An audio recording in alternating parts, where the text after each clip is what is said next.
Good morning, welcome or welcome back to this wonderful symposium on learning as collaborative conversation in honor of Judith Berling. Those of you who were here yesterday will know that we've heard some wonderful and inspiring talks thus far and that have stimulated lively conversation both in this room and beyond it. And if you were not able to be here yesterday, the good news is that it was live streamed yesterday, and that is now all available still online. If you go to the GTU website, find the events calendar, look for the symposium, and it will take you to a page where you will see links to each of the archived live streams, for which we have Kyle Schiffelbein to thank, and the people of our Pacific Lutheran Theological Seminary. Thank you, Kyle. So my name is Arthur Holder. I'm the current dean of the GTU. As we said yesterday, Judith is both one of my predecessors and my interim successor coming up, the once and future dean of the GTU. And it is my honor to be able to moderate this morning's session, which is entitled Boundary Crossing Approaches and Perspectives. We have 5 presenters, and then I'm going to make a brief response at the end, following which we hope there will be time for some further discussion, comments, questions, and then we will have the concluding remarks at the end of the program. So just to give as much time as possible to our presenters, we'll move right ahead with them, and I'll introduce each of them as they are ready to present. First up is Matthew Haar Farris, who received his PhD in Interdisciplinary Studies here at the GTU in 2010. He has been teaching at California State University in Fresno, and the title of his presentation is Some Considerations of Interdisciplinary Studies as Spiritual Exercises. Matthew.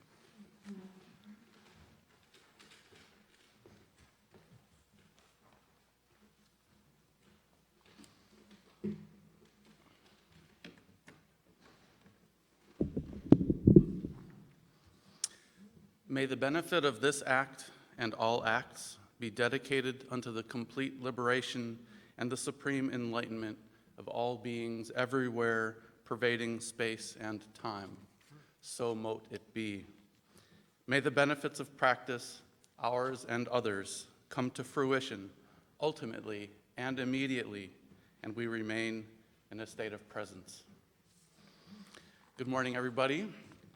As a practitioner and teacher of interdisciplinary studies, Judith Berling is a philosopher in the ancient Greco-Roman sense of the word. That is to say, a lover of wisdom, philosophia. As Judith's longtime student, particularly as an advisee, I have come to understand that interdisciplinarity isn't just an academic matter. Interdisciplinary studies can be much more than combining insights from disparate disciplines or finding new ways to solve problems that require information and methods from multiple disciplines. Interdisciplinary work can make us better.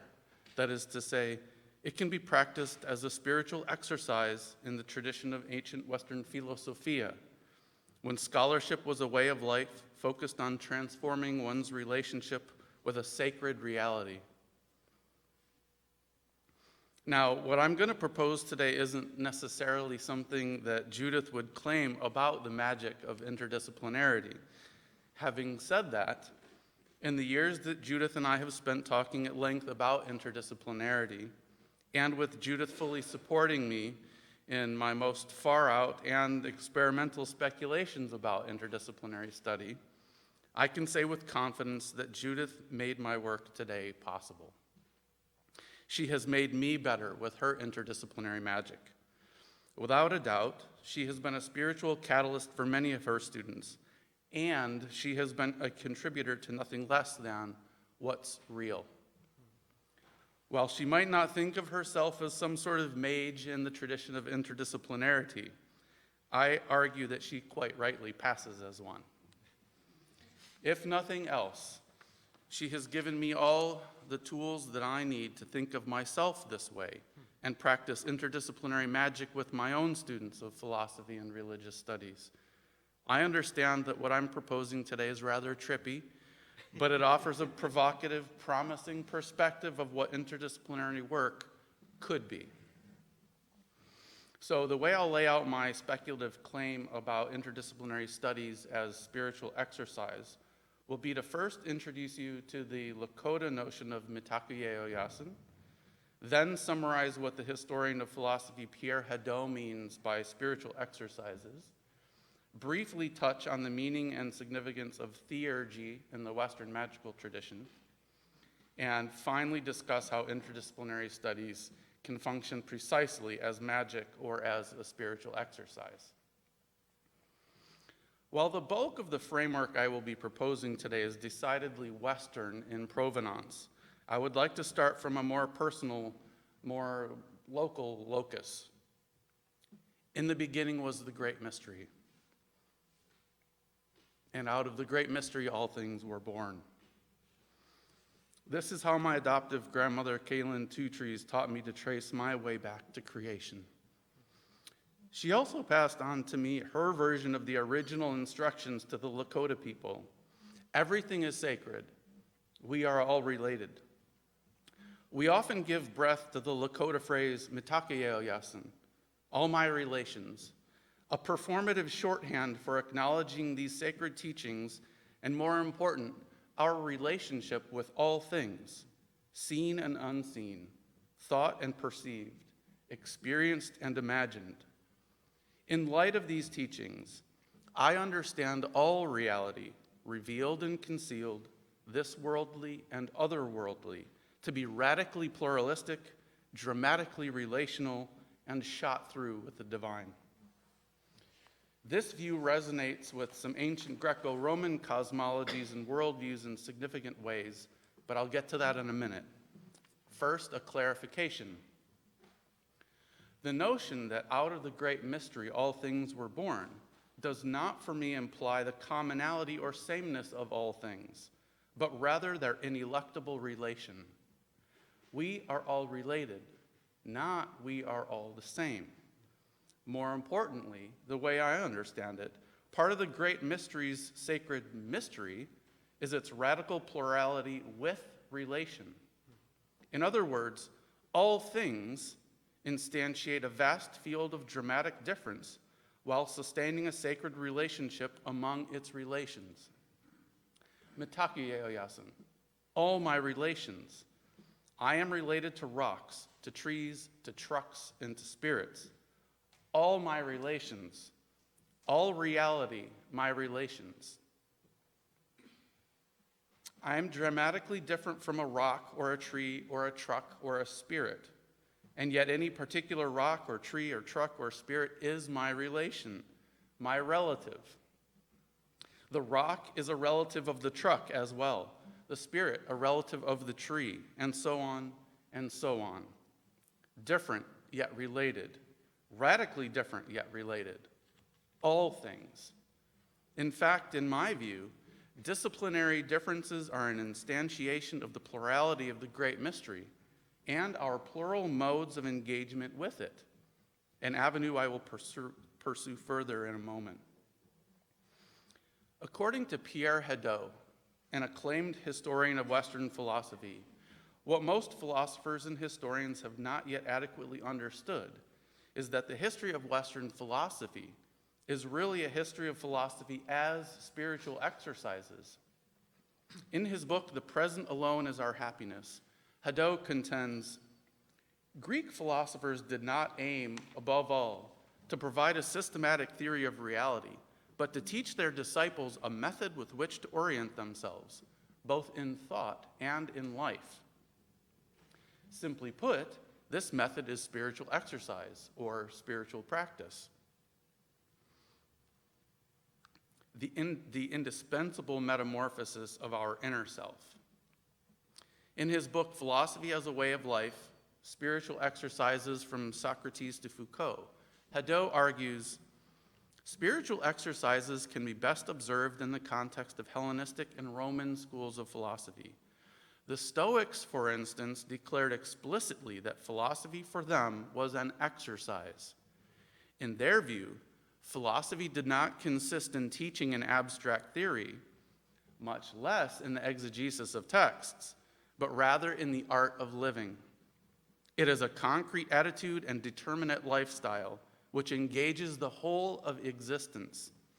The philosophical act is not situated merely on the cognitive level, but on the level of the self and of being. It is a progress which causes us to be more fully and makes us better. For the ancients, philosophy was truly philosophia, philo meaning love and sophia meaning wisdom. Philosophia was the pursuit and practice of living, or wisdom, the art of living well. As such, philosophy was a pragmatic tool for forming, more than informing, the philosopher's relationship with the world and everything in it. At that time, philosophy had, by today's standards, a radical scholarly agenda. Specifically, philosophy had a therapeutic vocation. Its aim was a healthy transformation in relation to divine reality. According to Hadot, all philosophical schools had a therapeutic vocation, and all of them linked their therapeutics to a profound transformation of the individual's mode of seeing and being. The object of spiritual exercises is precisely to bring about this transformation. Now on to magic. In his remarkably accessible text, Theology and the Soul, the Neoplatonism of Iamblichus, Gregory Shaw says, the goal of theurgy for the Neoplatonist theurgical practitioner Iamblichus was to awaken the soul to the presence of the one that it bore unknowingly. In this view, theurgy is one's effort to become more conscious of the divine, both within and without, and align with it. Iamblichus, the epitome of the philosopher as theurgic practitioner, conceives of theurgy as theon ergon, a work of the gods capable of transforming humanity to a divine status. Theurgy is a practical collaboration with the divine, participatory engagement with reality and its divine dimensions. It is one's alignment with and contribution to the work of the divine in the world. Theurgy is most certainly not a new agey, merely mystical, dualistic preoccupation with the transcendent.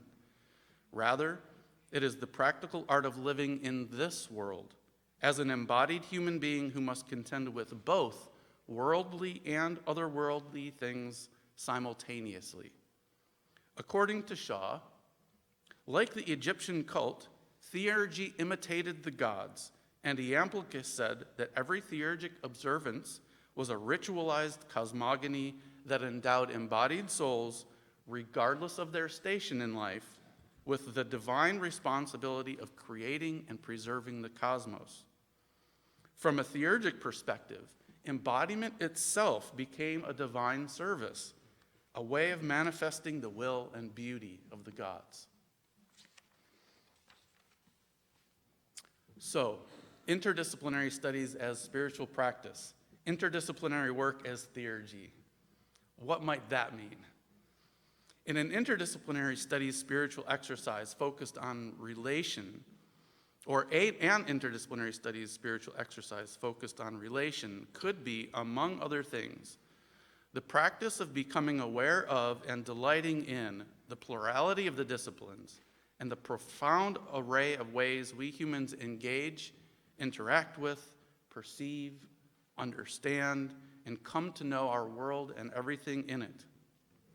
Relation is only possible in the context of plurality or multiplicity. There must be something to relate to, after all. In fact, the world we live in, that is to say, the multidimensional reality with which we contend at all times, is stunningly diverse, So our relations, the things to which we relate and how we relate to them, exhibit a stunning diversity as well.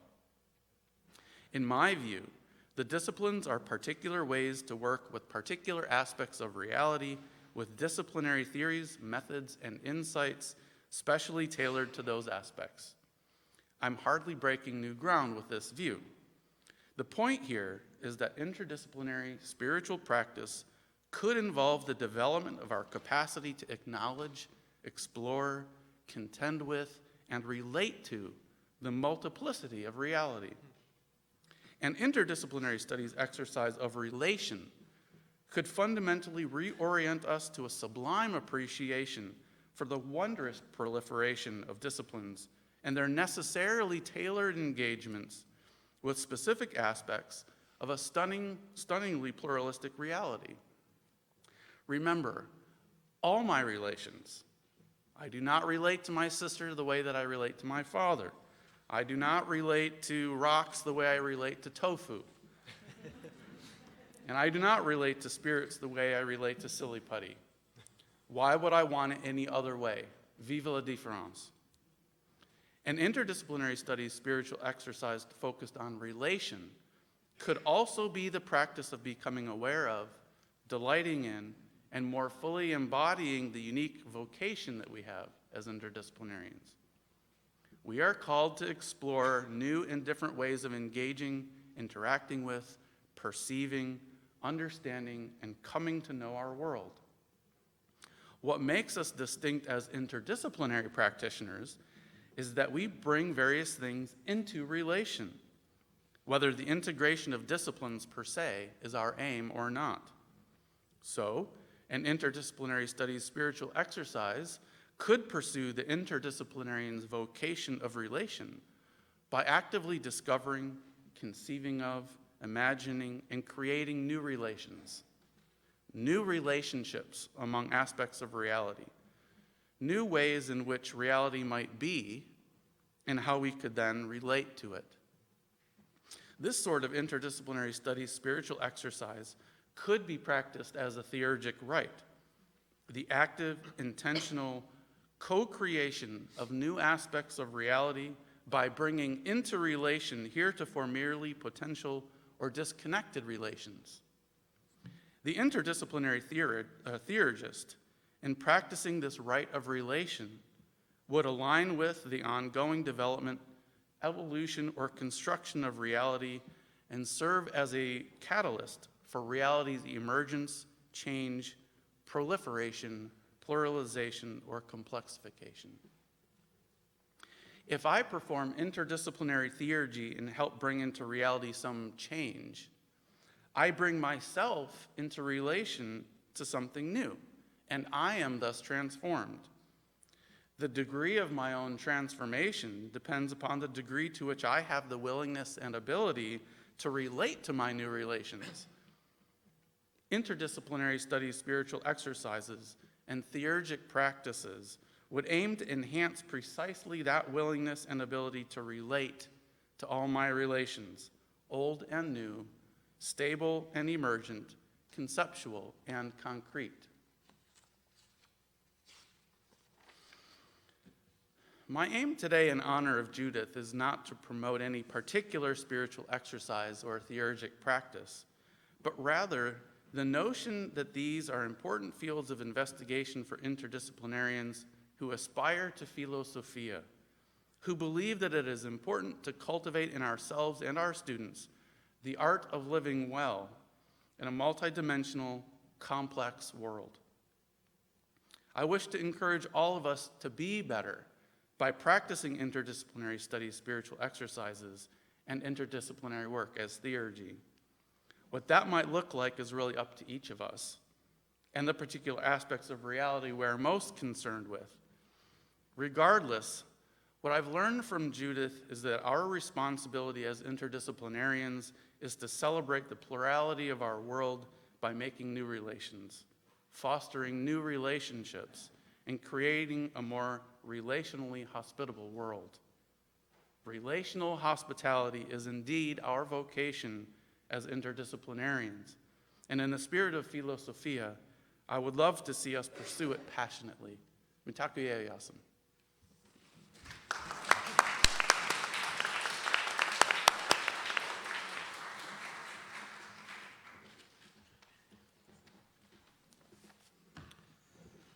Our next speaker is Kang Lee, who received his GTU PhD in Christian Spirituality in 2009.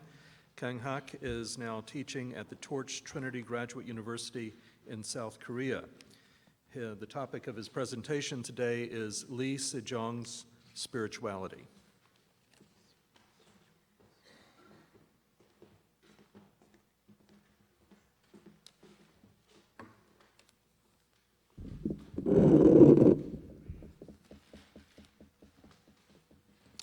It's great to be here.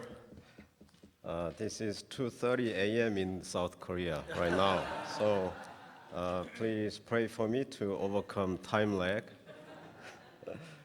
Please wake me up by responding. Judith Berling was one of my special comprehensive examination readers and one of my PhD dissertation readers. In my doctoral program at GTU, my research topic was Christian spiritual direction for a Confucian culture. At that time, as a step member in the program of the diploma in the arts of spiritual direction at the San Francisco Theological Seminary, I found I could help North American directors to understand Korean directees who were raised under the influence of Korean Confucianism. Berling's contribution to my dissertation was enormous. Name a few among them. First, she helped me to discover my Confucian self, which was buried deep inside of my Christian self. The protocol of the area of Christian spirituality required me to choose another religion than Christianity for special comprehensive exam. I chose Korean Confucianism because I knew that Confucianism is under my skin and my psyche. And in order to understand myself, I need to explore Confucianism. Berling was the perfect human resource for that purpose by teaching and dialogue. Her presence was so comfortable for me to share my hidden Confucian self. How fortunate to meet someone in a foreign land who can fully understand what you are speaking verbally and non-verbally. Second, Berling as the supervisor provided me an opportunity to offer a New Haar Award course, Korean Spirituality, which explored various Korean religions and their practices such as shamanism, Confucianism, Buddhism, and Christianity. That idea was developed in her course, Learning Other Religions. After reading my paper at the time, a design for a course on Korean spirituality, she encouraged me to apply for the award. Even though I had direct and indirect knowledge on those religions, my understanding on them was expanded and deepened by co-teaching that course.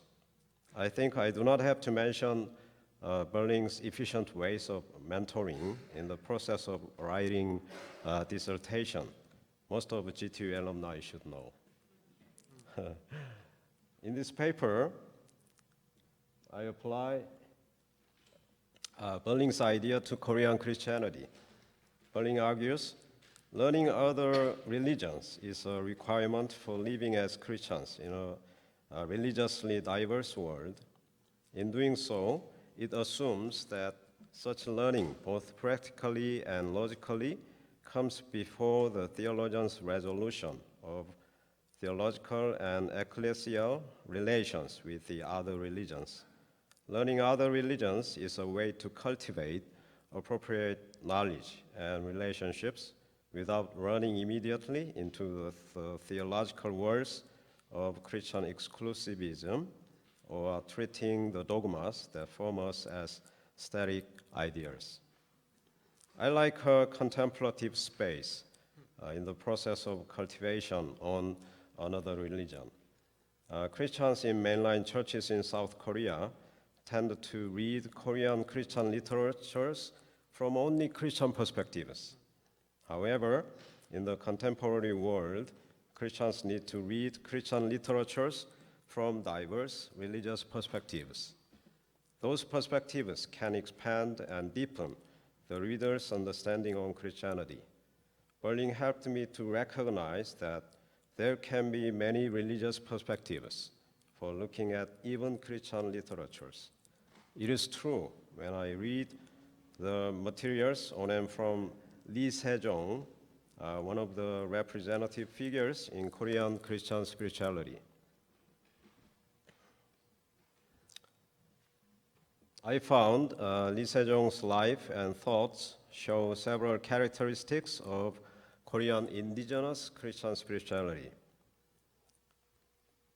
The renowned theologian Kim Kyung-jae presents 4 models of the mission attitude of Korean Protestantism toward the theology of religions: the sowing model, the East model, the converging model, and the grafting model. I feel these models introduce various approaches to see the relationships of Korean Protestants with other religions. According to Kim, the sowing model from the Gospel of Mark, chapter 4, verses 1 to 32, is the conservative and fundamentalist approach. The representative theologian is Park Hyung-ryong. In this model, the seed is fundamentalist theology, and the soil is tradition, but other religions are regarded as weeds and thistles.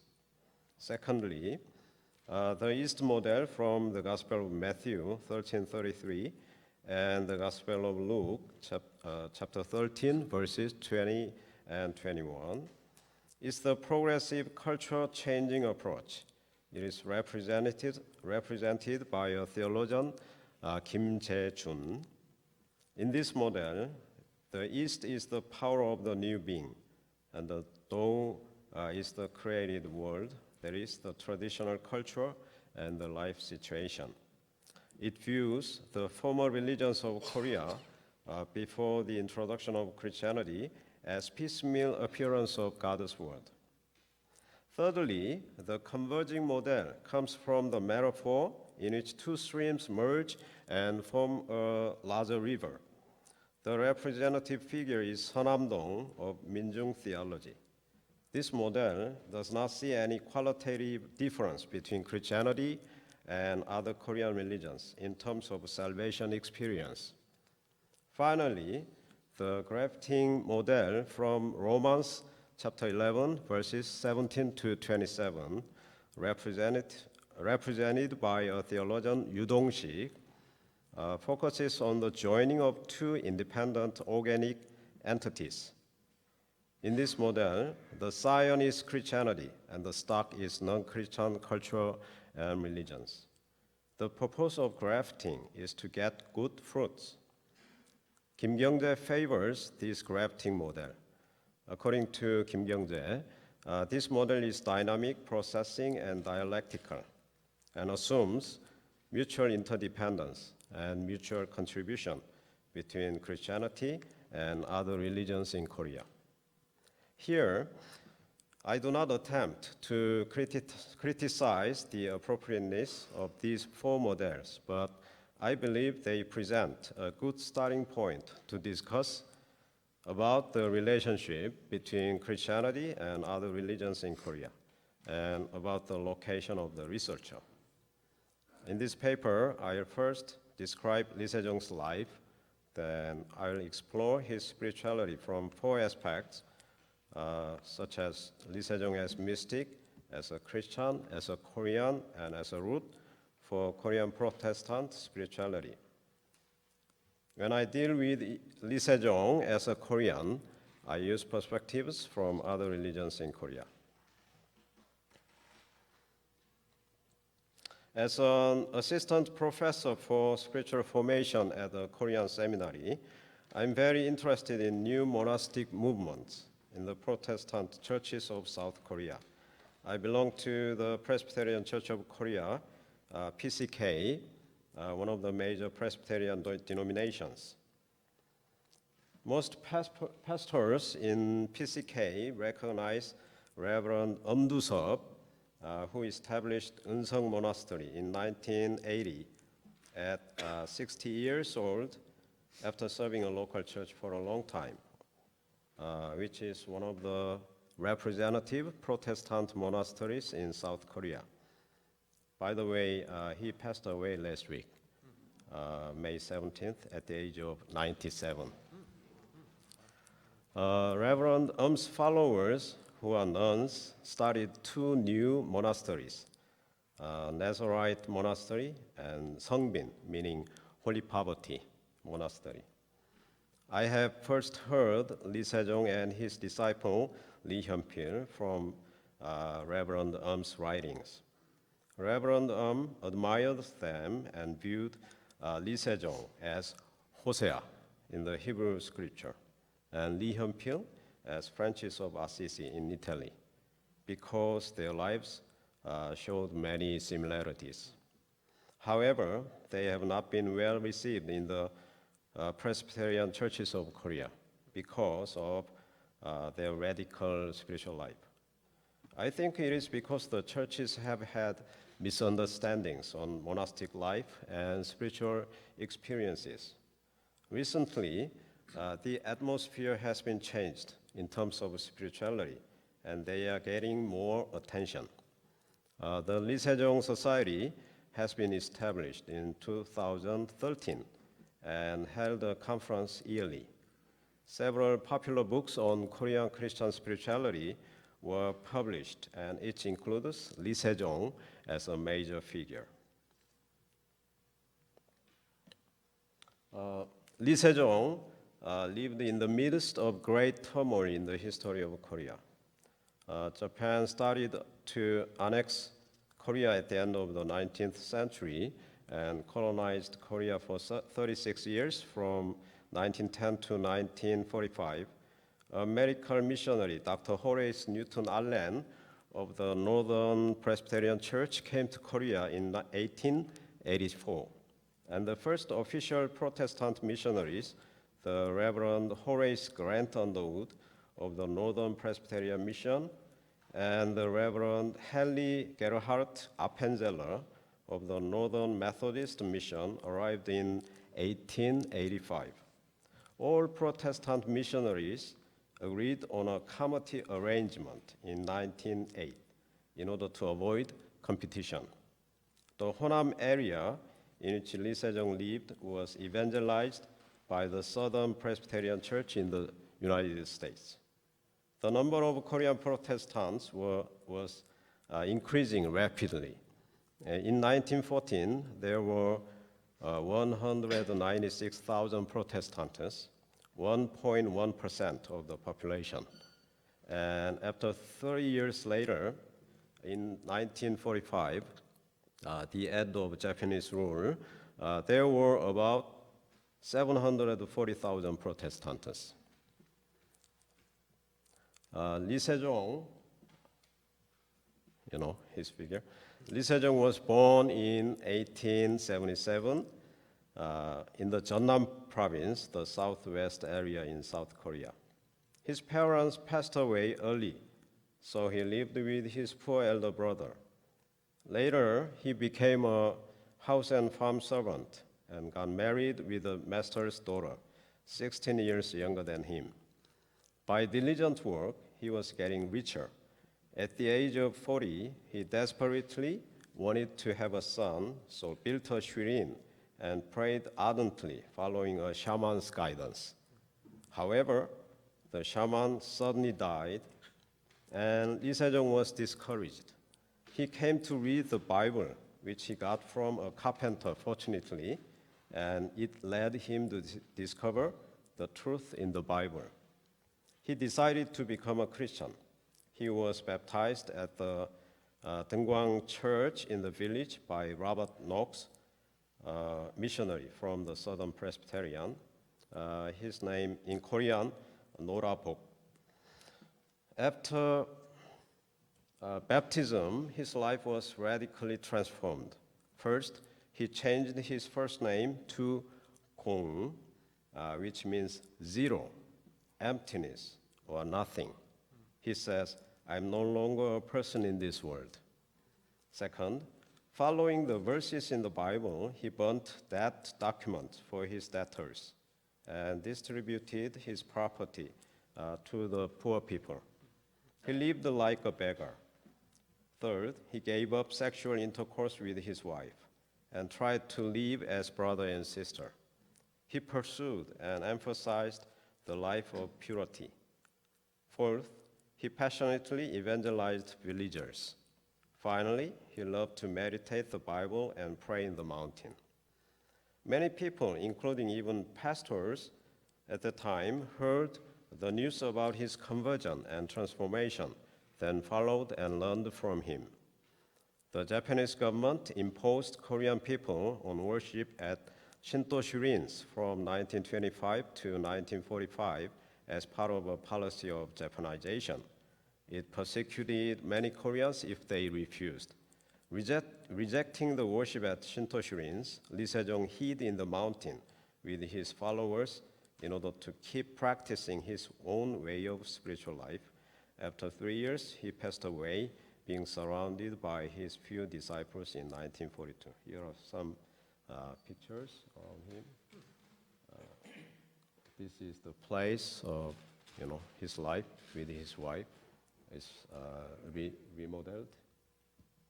And the original, very site, and then later his disciples make this stone.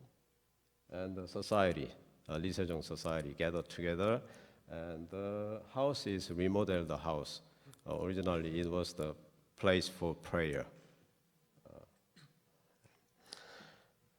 Okay, this is the summary of his life.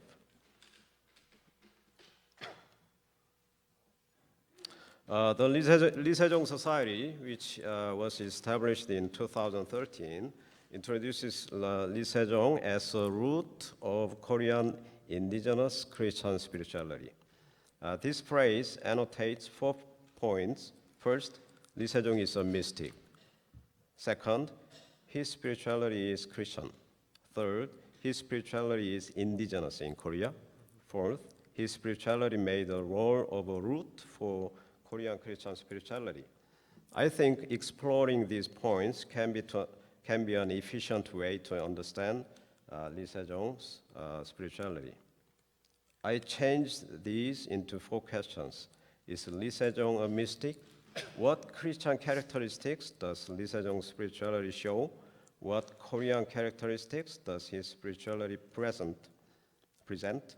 Finally, in what sense was his spirituality a root for Korean Christian spirituality? First, is Lee Sejong a mystic? The biographies of Lee Sejong witness that he had many mystical experiences. He had seen a mystical light, and his attitude of prayer showed his intimate relationship with God. And his life looked strange for people at the time. He pursued purity and quit having sex with his wife. He became like a beggar and lived radical poverty, and he loved every living being. He knew his final day in this world was approaching. I believe that there are many evidences which show he was a mystic. Second, what Christian characteristics does Lee Sejong's spirituality show? I think his spirituality presents 5 Christian characteristics. First, his spirituality is Bible-centered. Second, his spirituality pursues purity. Third, Lee Sejong's spirituality pursues poverty. We can understand his motives for poverty through the following quotation. Being afflicted, he's saying, being afflicted is blessing to me. By experiencing physical suffering, I can escape from committing sin and have a good mind. Repenting my sin is precious and beautiful to me, he said. And finally, his spirituality is nature-friendly. We can meet many stories of his friendliness toward living beings in nature. For example, he cried when he stepped on an ant and tried not to step on even grasses. Third, what Korean characteristics does his spirituality present? When the Lee Sejong Society calls his spirituality as indigenous, it pays attention to only the fact that no missionaries or Christian spiritual practices, but only the Bible influenced on his conversion. It is true that the uniqueness of his spirituality is grounded on his sole dependence on the Bible and his independence from foreign resources. However, I feel it is quite a simplistic approach. I believe the Korean indigenous aspects of his spirituality can be recognized when we also pay attention to his regional, historical, or religious backgrounds. Unfortunately, we do not have enough resources for exploring those backgrounds. Lee Sejong did not provide us any written materials. What we have are only several biographies and sermon notes, which his followers and admirers wrote, and several oral narratives which a few descendants of his disciples told. With this limitation in mind, I would like to study other religions than Christianity around Lee Sejong's life, such as shamanism, Confucianism, and Buddhism, which appeared in his biographies and sermons. The first religion is shamanism. Even though all the biographers focus on Lee Sejong's rejection against shamanism just after his conversion, I can recognize a somewhat positive role of shamanism in the course of his conversion. From my perspective, shamanism bridged Lee Sejong to Christianity. When he searched for a possibility to give birth to a son, the person he went to was a shaman in the village. He trusted him and did everything under his guidance, such as choosing the location of the shurin and building a 3-story shurin and praying earnestly with many offerings. After the shaman's death, what he met was the Bible, which seemed to receive from a carpenter who built the shurin. Reading the Bible, Lee Sejong discovered the similarity between the worship and offering in the Leviticus in the Bible and his own practice in shamanism. The second religion is Confucianism. The view on Confucianism as religion is debatable. However, most scholars agree that Korean Confucianism, that is Neo-Confucianism, is more or less religion which has worships for ancestors and heaven, and emphasizes various ways of self-cultivation, the goal of which is to be a sage. There are many evidences that early leaders of Korean Protestant churches were similar to Confucian scholars, that is, Sunbi, in their life attitudes and teaching. Even though Lee Sejong attempted to follow the examples of prophets, apostles, and Jesus in the Bible, Confucianism certainly affected on his idea on becoming a disciple of Jesus in many ways. For example, he emphasized distance between man and woman, using a Confucian saying, boys and girls should not be in the same room. If a man and woman sit together in a room with lust, they can easily commit a sin.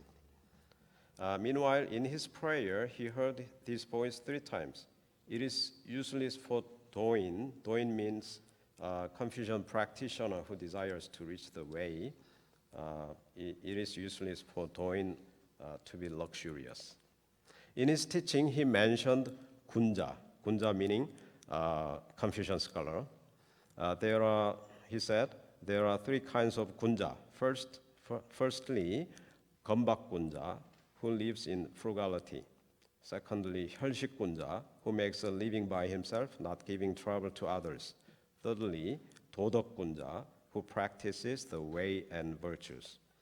Even though Lee Sejong did not practice every aspect of Confucianism, such as the rigid hierarchy in Korean Confucianism, he surely utilized Confucian ideas and practices for his Christian purpose.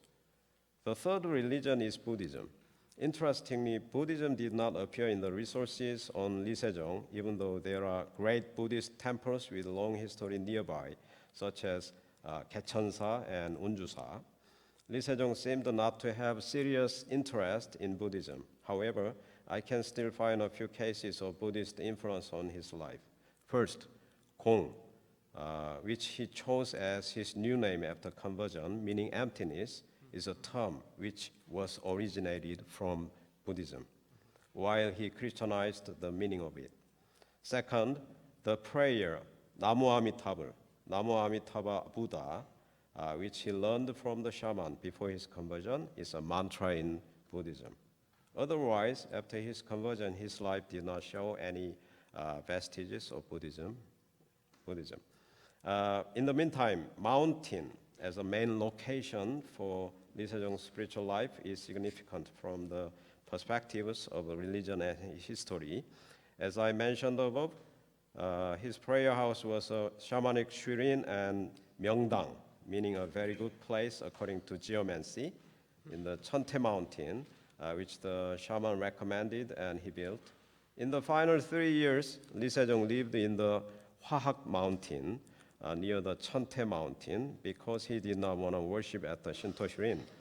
In this case, to choose to live in the mountain was a way of expressing his faith in Jesus Christ. He urged young adults to hide from Japanese enforcement of requisition in order not to make the Japanese people commit sins more. Some Korean Christian activists blame him as not resisting actively against the Japanese government, as Reverend Jugichol, who became a martyr while rejecting the worship at the Shinto Shurin. However, I believe Lee Sejong's election was also meaningful. Finally, in what sense was his spirituality a root for Korean Christian spirituality? While the Lee Sejong Society introduces him as the root for Korean Christian spirituality, I changed the root to a root. I think the following expression is more precise. Lee Sejong is the root for the monastic movement of Korean Protestant churches and a root for Korean Christian spirituality. In conclusion, I introduced Lee Sejong and his spirituality from the perspective of Korean Protestant spirituality. Dr. Berling's thesis on learning other religions provided me a new perspective to see Lee Sejong's spirituality. It helps me to recognize the roles of other Korean religions in the formation and development of his spirituality, which cannot be achieved by simplistic, even fundamental, and exclusive approaches in the studies. While Lee Sejong was a confessing Christian, I think part of him came from shamanism, and another part of him from Confucianism, hidden part of him from Buddhism. So we need a respecting perspective. If we respect, we can see the whole picture. If we do not respect, we can see only a part. Thank you.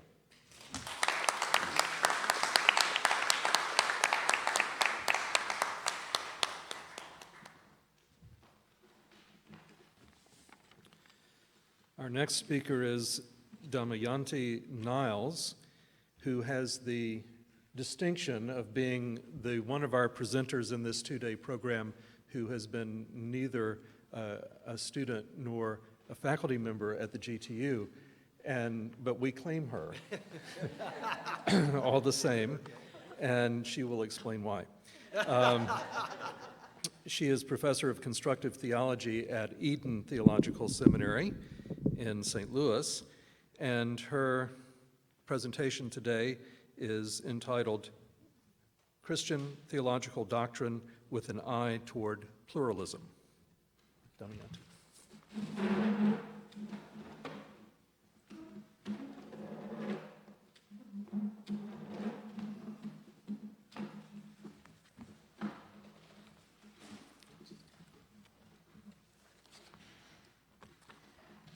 Yeah, I am a bit of an odd person in doing a presentation, and the reason I'm doing it is Judith told me to.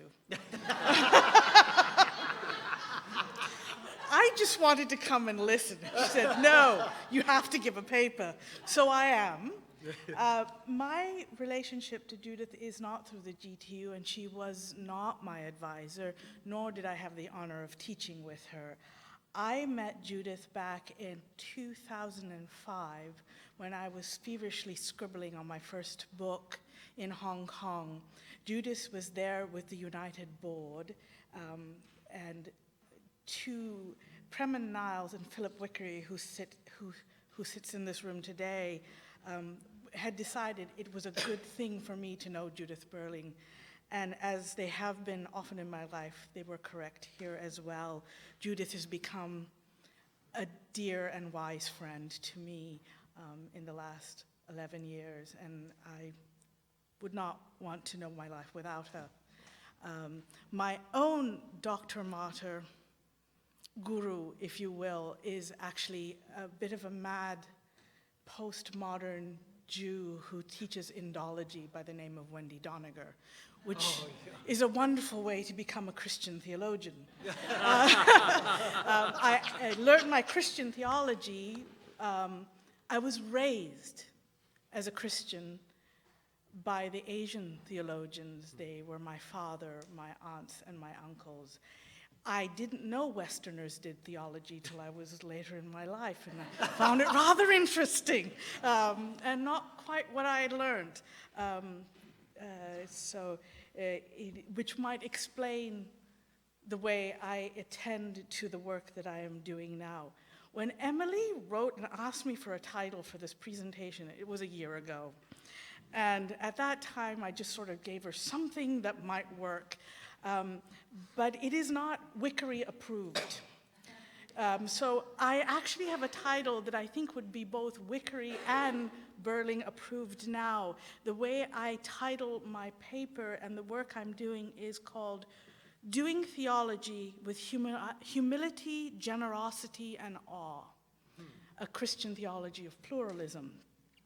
And I do, forgive me, work out of my discipline as a Christian theologian, as an Asian American Christian theologian. And my imagination and my imagining is really about how do we start thinking of Christian doctrine in a way that makes us naturally generous to the world. So to start, what is doctrine? Or what, as I talk to my students, I go, what do you mean by doctrine? It is a means of expression. It is a way we Christians explain our faith. It is the way we see God, humanity, the world, and their relationship to each other. And the things that historically have shaped our attitude, and therefore our doctrine, is an over and against attitude. For me to be right, everyone else has to be wrong. Or at least, if not wrong, not as good. They do a job and I'll fix it, right? I'll do the conclusionary remarks, as Arthur will do later, and fix everything for all of us, right? The other piece of attitude that we bring to our doctrine, and you've heard it, this is the GTU. If you have not heard this, I will die of shock, is the issues of power and colonialism. In order to all have to think the same way, we've got to figure it out so everybody gets it. And to do that, everybody has to be sort of in the same basket. And it helps, at least with power and colonialism, if people think the same, then we can control, things can be orderly. We can have the rules work, everyone will do it the right way, it has a good book to go with it. And we have control. And Christianity has been shaped by that for centuries. It also helps with the cohesiveness of institutions. I passed the Presbyterian ordination exams by learning the correct theology of the Reformed tradition of the world, which of course is done by Americans, probably in Atlanta, if I'm not mistaken. So it's an interesting, so you have to figure out what the world is and how to make it orderly so we can all pass our ordination exams and all be good ministers. And I'm sure different other denominations have versions thereof. we need a change of attitude. We need a kind of a theological vision that allows us to be open to the world rather than to control it.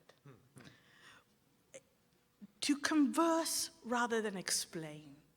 How do we become part of a conversation rather than explain the conversation to everybody in it? We're not good at that. The attitude we need is what theologians like Shoki Ko, Wesley Aryaraja, to name but two of many in the Asian field, called an attitude of dialogical existence. I am aware that I'm in America and among many Protestants that we talk for an end. I'm normally around Presbyterians. The reason you have dialogue is so that you have an end result and a goal. What if conversation is the goal unto itself? The ability to converse and stay in relationship. Dialogical existence is the end unto itself. Our identity is not bought at the expense of all the other possibilities of knowing and experiencing God, the world, and humanity. Rather, it is in conversation with it, enriching it and being enriched by it. I presume, as a non-GTU person, that's what interdisciplinarity means. You can correct me later. So, as a theologian, I come at it doctrinally. And so what I've done is, if you will, in conversation with people far brighter than I, think about the Christian doctrines with that in mind. So let's start with God, a good place to start as a Christian theologian, I think. When thinking about God, I think a place to lean into is mystery. I am not alone in this conversation. Characters like Gordon Kaufman and Wesley Aryaraja have done it before me, not to mention Kenneth Cracknell, who wrote a brilliant book called A Good and Generous Faith, Toward a Good and Generous Faith, which I highly recommend. By mystery, I mean that which baffles the mind.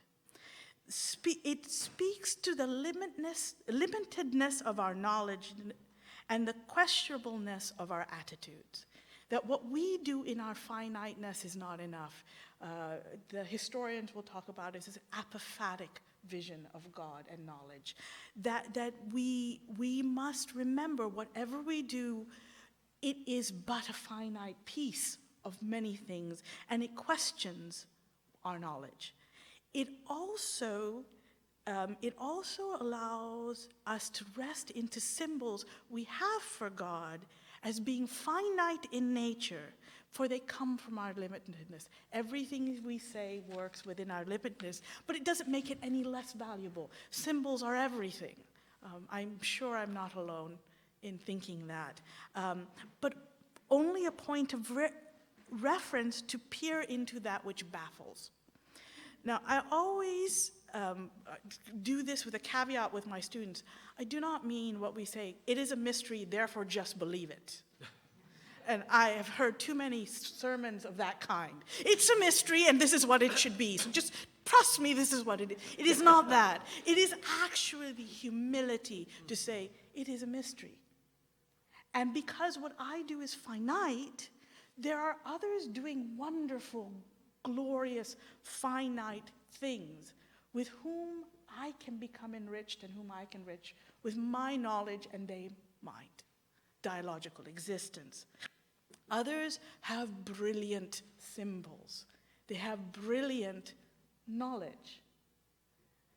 And by not being in conversation, I am the poorer for it. The other thing to know about God is, as Christians anyway, our understanding of God. I'm speaking as a Christian because that's what I know. I do not have the ability or confidence to speak for anybody else. But Christian theology really understands God to be relational. Within the Trinity, that the Trinity in itself is a definition of relationship. It takes all of the Trinity to be a Trinitarian. I am South Asian, so I have no problem with polytheism. And I do not have the problem there has to be one God. So there you have it. So I do think God is God because the three are in relationship. I think that is central to a lot of our beat and rhythm of our understanding of God. And God is relational in God's self and to all that God has made. We had a paper just before that speaks of these from another perspective.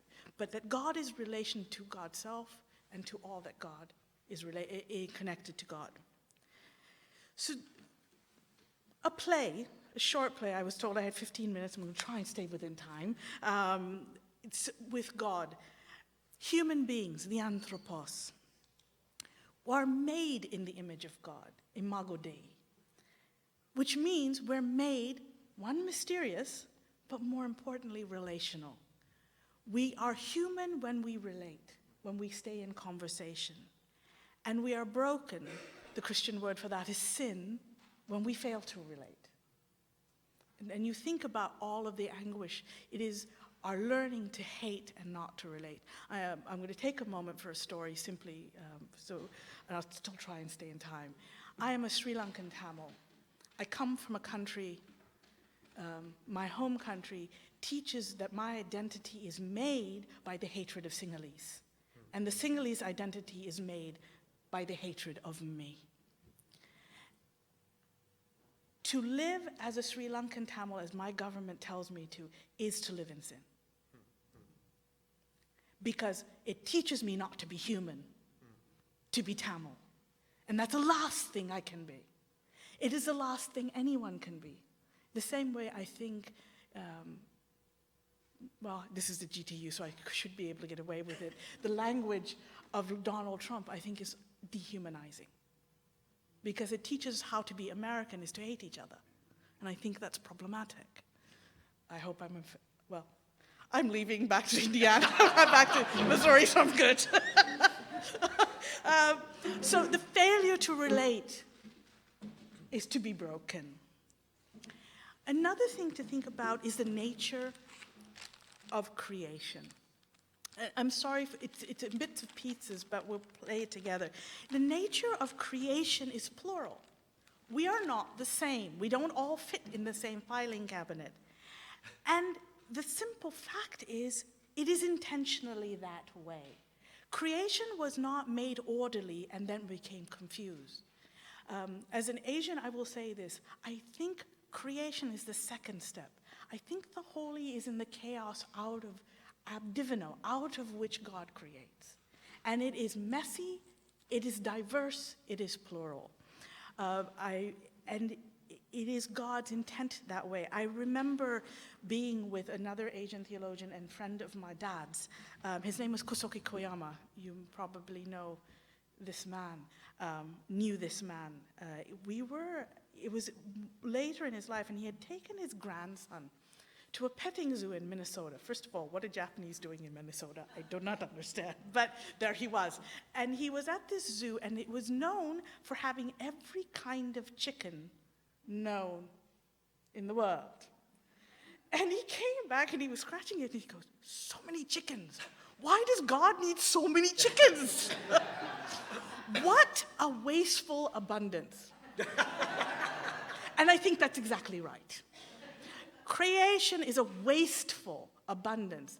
But if it is not that way, as my scientist friends tell me, it will die. Because one disease can kill off the whole species of any kind. Dutch elm disease is a perfect example of that. So creation is made by God plural. God relates to it. We are asked to relate to it. That gives us some firmament of why being in conversation with others. So let's do Jesus. Christians, we do Jesus. That's what we do. And I'm not ashamed of that. I think Jesus, for Christians, is our referent. It is our referent of how we understand and know God. and what we as Christians bring to the conversation. I find it very frustrating, especially with Westerners. They're like, well, we're now ashamed of, we're Christians, and we can do Christianity if we never talk about Christ. I'm like, then what, you lost your nomenclature somewhere in that process. So what does it mean to bring how we've learned about God, our particularity, to the conversation without overriding it? Often, what we have done is we've reduced a lot of places. We reduce Christian conversation to the work of the risen Christ through the so-called Great Commission. And I think that is cheapening what we have. We also, we've made the particular incarnate Christ universal, which actually is antithetical to itself. I think what we fail to see then is what it is, the incarnation. The very means of understanding Christ is incarnational, it's particular. It is God becoming finite in a way to make God make sense to us. The face of Jesus takes on the nuances of the people and culture in which he is known, right? The emphasis is on the Christ proclaim, but also, as we saw in the presentation right before mine, particularities of the place in which he is proclaimed. I'm trying to play time. I'm going to do this quickly. Some examples. I am a constructive theologian. I do a lot of contextual theology. Just very quickly, very thin. Latin Americans, their work has really talked about, for Christ to be human is to take economy seriously, right? So it's not just God. How do you, because humanity is economy shapes human beings. So look at that, and how does Christ deal with economy? Right? The African communities, to name a few, talk about Christ is who Christ belongs to. Who, the idea that we are those to whom we belong to, which is why I'm very proud to belong to Judith Berling. It makes me me, and as makes you you, because you belong to her. The African Americans have talked about that we cannot understand Christ until we honestly look at skin. Because we see, because I don't care how many times I hear from white privilege, I don't see skin. I've noticed you see my skin just fine. Skin matters. It shapes our humanity. And for my brothers and sisters of the Asian tradition, we have something we have many things to say, but something very simple, which is the understanding of the world is not monolithic or single. I define Asia like the Christian Conference of Asia, which means it starts from Pakistan and everything west to Japan, right? So Pakistan to Japan, and up from Australia through China. There is nothing monolithic about that space. The wonderful thing is when we Asians speak, we speak with very many different parts. And it is only when all of us speak that it works, right? Those are but examples of not doing Christology, but Christologies. What does it mean for Christ to take on all of these particularities? The context is transformed by Christ, but also transforms Christ. And that's the conversation that happens. So there is a call to conversation, and the understanding that the loss of any of these voices is a loss of Christology itself.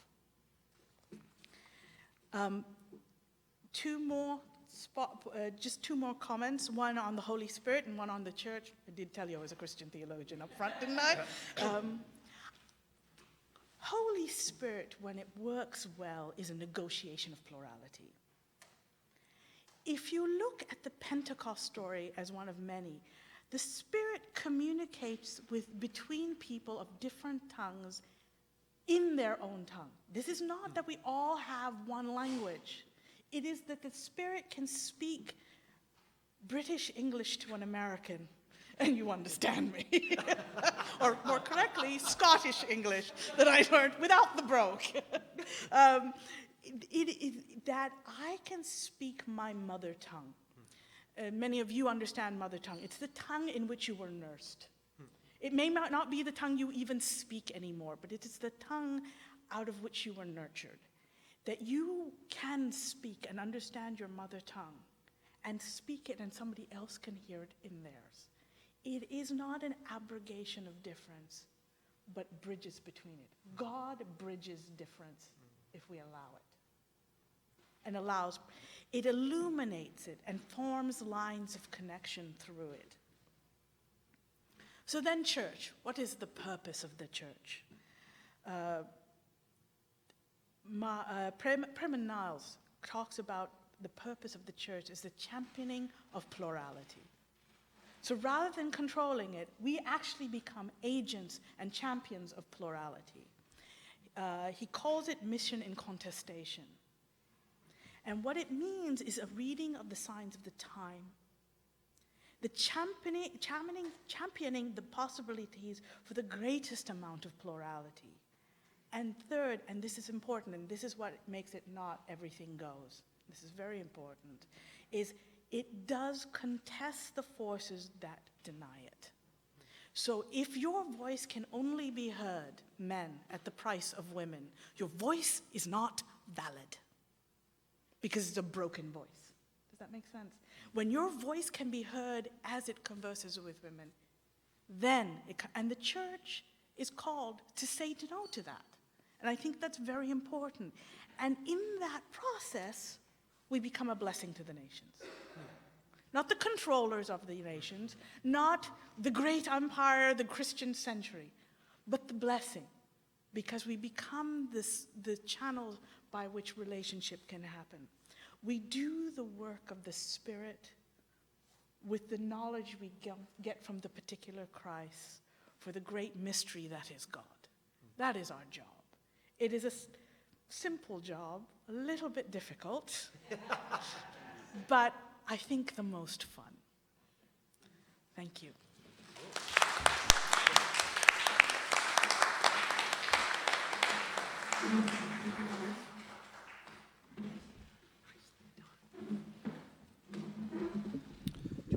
Our next speaker is John Thompson, who received his PhD here at the GTU in 2002 in, is that not right? That was it, yes. You're just cringing because remembering how long ago it was.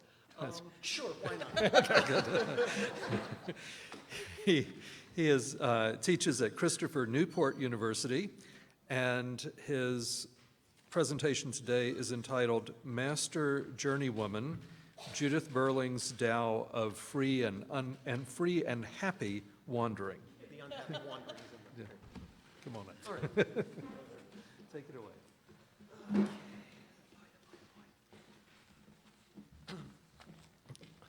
Can everybody hear me? Okay. Good. Okay. Yeah, I was telling some of my fellow panelists that I actually am more scared now doing this than I usually am at AAR when I'm giving a talk, and I don't know why. I think I'm just confronting my past, and that's okay. I mean, that's what we have to do. So anyway, I don't know how to follow these three wonderful papers. Have been very thoughtful and insightful, and this is not. And but the only plus side is that I'm setting things up for Nori to do a really good job. And also, one of the things that occurs to me when I was just looking at the panelists here is that these days, no matter what sort of academic thing, there always has to be at least one dorky white guy to be on the panel. And so I'm the token dorky white guy here. Okay, there are a couple others, but they're not dorky. So anyway, this paper, I've been rereading it obsessively. And I'm going to just read it out loud and pause to talk with everybody. I have to give you a few words of warning. First of all, this is definitely PG-13 or maybe R rated, okay? I just want you to know that. There's a lot of bad jokes, obscure references. There's frankly a lot of scatology in this, and I didn't even realize that until reading it. Keep in mind that I been working on a paper for an edited collection called Deadpool and Philosophy, so that's probably also working here. Some of you, if you're familiar with literary studies, you may be familiar with the literary genre, Japanese literary genre, kyogen, the sort of satirical piece that's there in the middle of no dramas. It's somewhat similar to what in ancient Greek they would call the satyr play, which would be between the tragedies. Okay, you'd always have something like that. So this is probably more like kyogen or a satyr piece, but I don't have my dick hanging out, so anyway. So the title of this is Master as, quote, Journeywoman Judith's Tao of Free and Happy Wandering. And I begin here with two epigraphs, okay?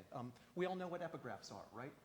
There's neat little quotes you have at the beginning of a paper to make it look like you know something, right? So anyway, I have two here. The first one is, and you're just gonna have to let me go on, man, sorry. The first one is, the master said, a person who can bring new warmth to the old while understanding the new is worthy to take as a teacher. That's one.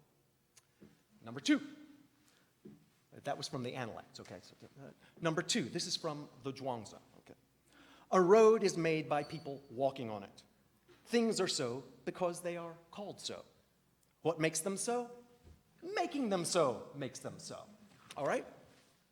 Remember that, right? So, friends, GTUers, and fellow residents of academe, greetings from the fabled historic triangle that lies far to the east, that-a-way, I think, beyond the purpled mountains of Kunlun and the fruited plains.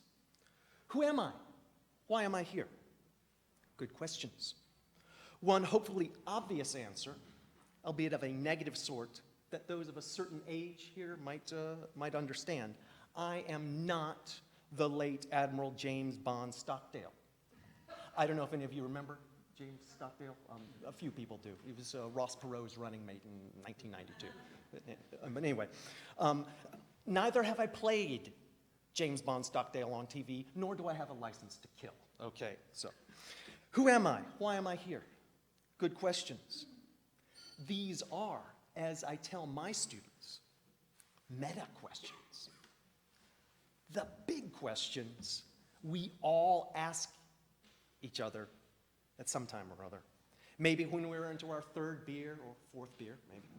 Maybe when we're bumping around in a cramped airplane seat while the plane is jostling its way through a nasty stretch of Rocky Mountain turbulence. Or maybe when wearing an ill-fitting suit and standing over the casket of a beloved friend while grieving family and friends desperately look to us for words of wisdom and comfort that just won't come.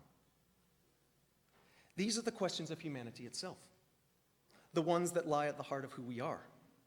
And these questions always seem to arise on those rare occasions when, on this weirdly beautiful hunk of rock that aimlessly circles a flaming ball of gas, we upright, hairless apes pause amidst our usual stomping, hooting, and shitting to contemplate the mess we've made of things.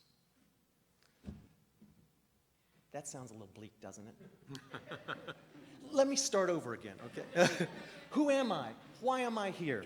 Good questions, and I will answer them, but my answers will unfold in their own languid, meandering way, borrowing heavily from some of my favorite Taoist texts.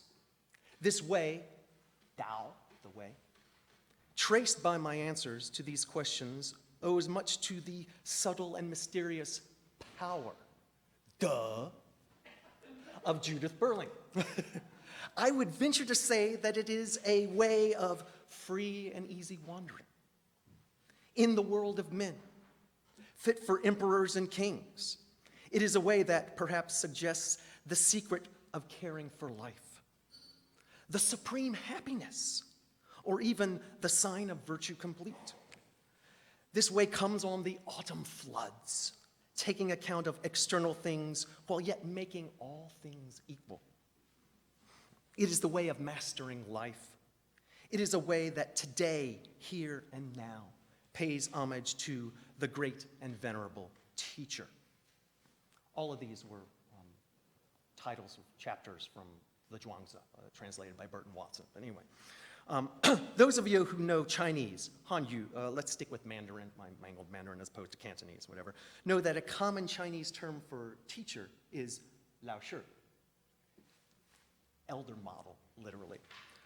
Someone who models, that is, exemplifies, and thus is worthy of imitation for her students. The students are Shuisheng, learners about life, or maybe even people being born or growing and learning. So now we have arrived at some answers to those opening questions.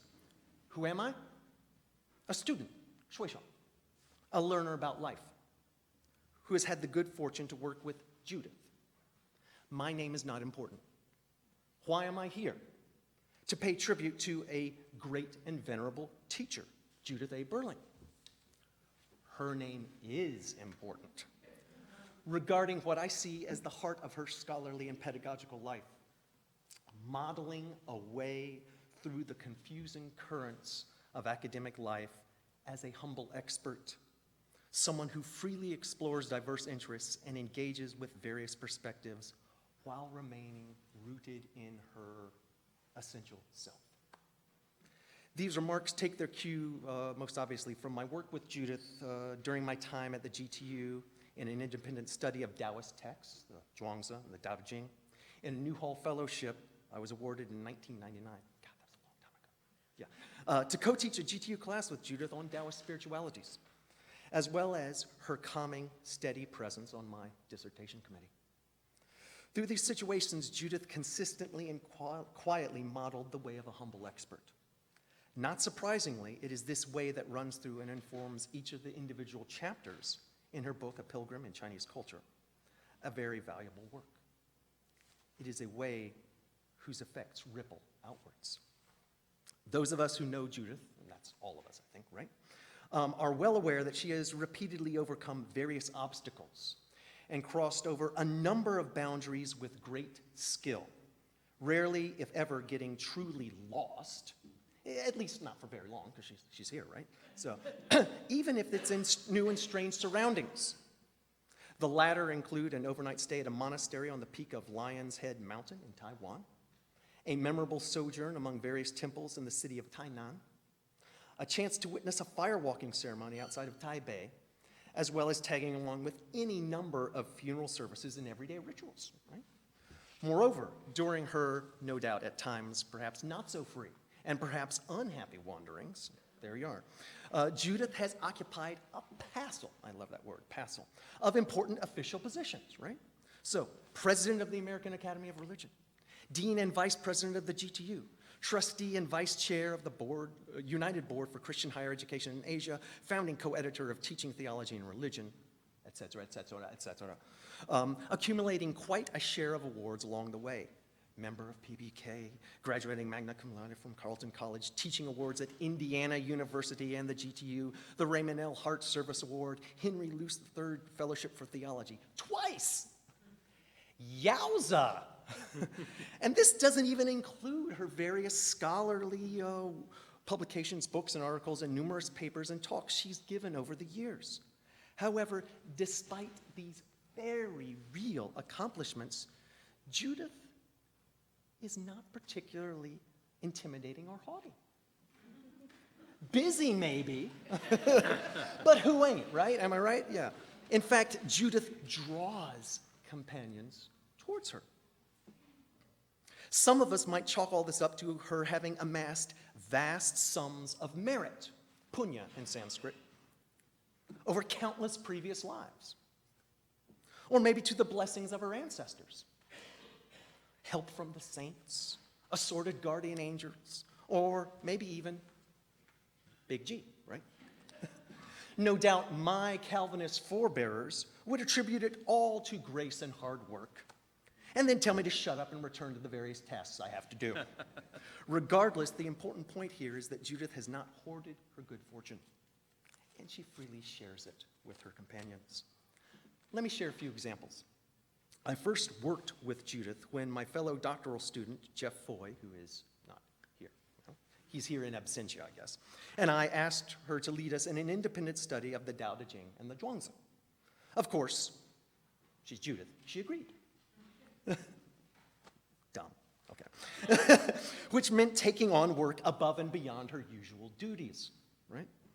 So we met weekly to go over Jeff's and my attempts to render the telegraphic idiosyncrasies of pre-Han Zhongwen into passable contemporary English. That was often rather fun, and it could lead to some intriguing teaching demonstrations and textual insights. I have a vivid memory of Judith playing around with a paper cup on the table to help illustrate Zhuangzi's discussion of bits of trash floating like boats on a puddle on the floor. That's in chapter 1 of the Zhuangzi. And Jeff's phrasing of the great pung bird, this huge bird that rises up out of the waters, rising up 90,000 li in a ram's horn spiral. Oh man, that is so spot on, the imagery. Jeff was great then. Perhaps I produced some good turns of phrase, I don't recall. I do recall that with Judith, working our way through such a challenging text was less a long, hard slog and more of a happy wandering. Interestingly, I seem to regularly lead independent studies above and beyond my normal teaching duties with various students fairly often. I wonder where I could have gotten the idea that doing that might be very important. But more on what else came out of that in a moment. It was Judith who, as I previously noted, also asked me to co-teach a course on Taoist spiritualities. Of course I agreed, but I was apprehensive. I was a doctoral student. Live in apprehension, right?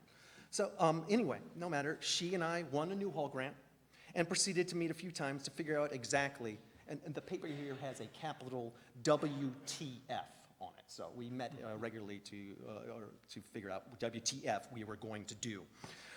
It turned out from the get-go that this was a collaborative venture. Judith certainly set basic parameters, but neophyte me got to choose several of the texts. Big surprise, the Tao Te Ching and the Zhuangzi were among them, as well as several class activities. For instance, we had a Tai Chi Chuan lesson with a real master, some modified Zazen, lots of discussion, and best of all, a communal consultation of the I Ching, and we did it old school, with Judith graciously providing the actual yarrow sticks. And I hope later today she'll tell me where I can get my own kit, because I could use one in my classes these days. Internet versions of the I Ching lack the tactical and meditative dimensions of genuine consultation, and tossing pennies around just strikes me as too random. So anyway, I do not know, oh yeah, and we also graded all of the assignments together. That is, she graded and I graded. That's scary. I do not know if this course was a success. Most of us are probably dubious of definitive claims about such matters. But I can say that this experience was a great example of Judith's way of getting out of the way so that students can actually learn. Sadly, I have to admit that I tend to more get in the way of my students to force them to learn something. So I guess that lesson just didn't take with me. I'm sorry. Judith also mentored me outside the classroom on occasion, putting me forward for opportunities to teach and give public talks. During my liminal status as ABD, Judith gave my name to the chair of the Religion and Theology department of a nearby university who's seeking out some promising candidates to teach a world religions course. While ultimately that gig went to my good friend Norris, a far more qualified candidate both then and now, Judith's recommendation still landed me my first official telephone interview.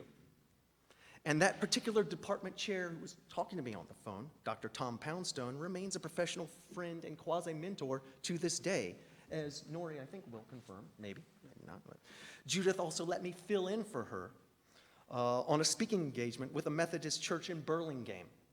And that resulted in me earning $50 along with a copy of Houston Smith's Forgotten Truth.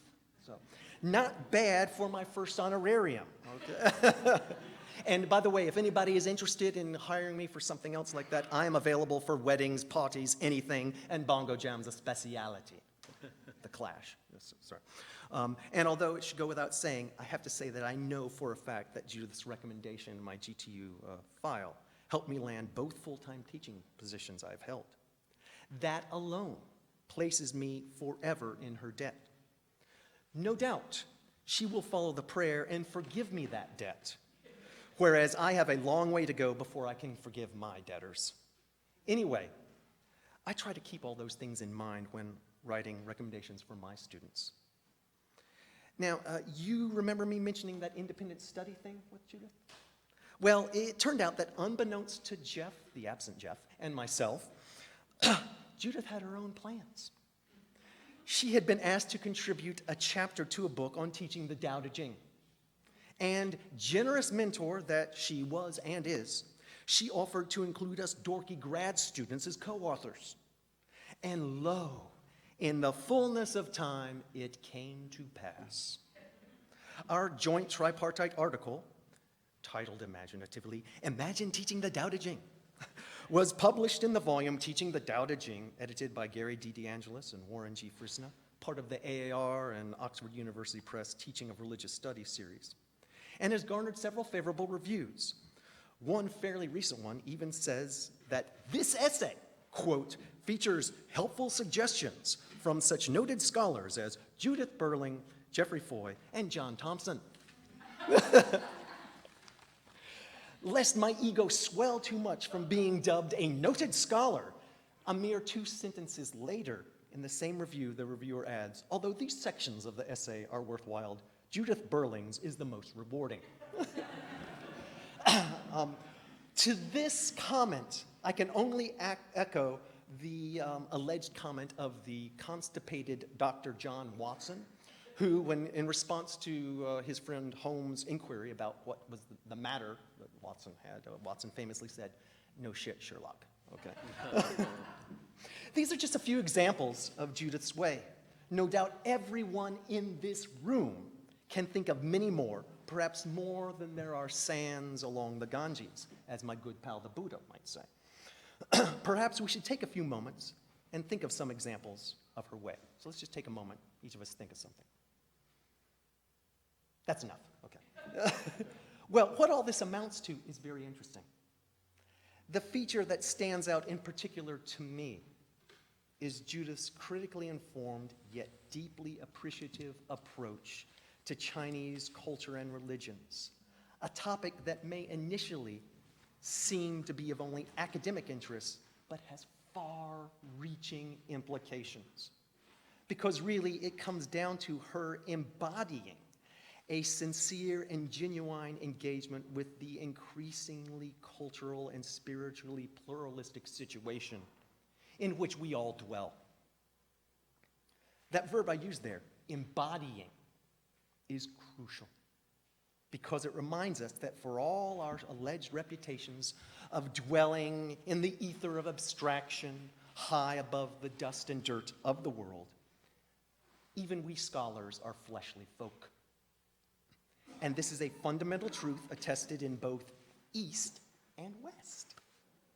As the master journeywoman herself once observed when discussing how to bridge cultural and religious divides, quote, this is the master journeywoman, the Chinese notion of truth as embodied, of the inseparability of knowledge in action, of the way, as not only the highest truth, but also a way of life or an art of living, struck a deep, resonant chord in me as a Christian and as a woman, unquote. Now, me speaking, it strikes a chord in me as a quasi-Buddhist Taoist Christian and as a middle-aged white guy. Yeah. Embodying such sincere and genuine engagement entails what in contemporary corporate speak is called a very complex and challenging skill set. To do this consistently over the long haul, as Judith has, is no mean feat. And it is one that is easy to celebrate in rather superficial United Colors of Benetton fashion, but which our larger U.S. society doesn't really value, except insofar as it contributes to efficiency in the financial bottom line. Perhaps my highlighting this dimension of Judith's way amounts to me just pointing out how Judith has made a virtue of a necessity. But if so, that too is important to know. I would say that this is at least one secret to caring for life. Such a realization of what thoughtful, caring people are called, I lost my place, called to do in this day and age is a great gift from a teacher to a student, and one that has exerted a sly but subtle influence on my own career, such as it is, and that I have only recently come to discern. I've come to see this influence continuing to shape my work when it comes to writing and research, but most especially when engaging with my undergraduate students on topics of Asian religions and cultures, or even better, just life in this most peculiar and somewhat benighted 21st century. I have had the rather dubious but generally good fortune to serve in the ranks of full-time college teachers for over 16 years. Currently, I teach at Christopher Newport University, located in the Tidewater region of southeastern Virginia. CNU is a small public liberal arts university, a rare and endangered species in our current cultural and political climate. But despite its somewhat threatened status, it is a good and valuable place, inhabited by very smart and creative people who genuinely seek to uphold and preserve such unfashionable ideals as free inquiry and the common good. In fact, I invite all of you in this room to visit. Soft-shell crabs and craft beers will be my treat, okay? But anyway. Moreover, even in that region of the country, known for its conservative and reactionary past, and certainly something of a cultural backwater compared to Northern California, there is actually a growing awareness that Asia and America are inextricably intertwined, and that relevant contemporary education of all sorts must take note of and indeed help further such developments.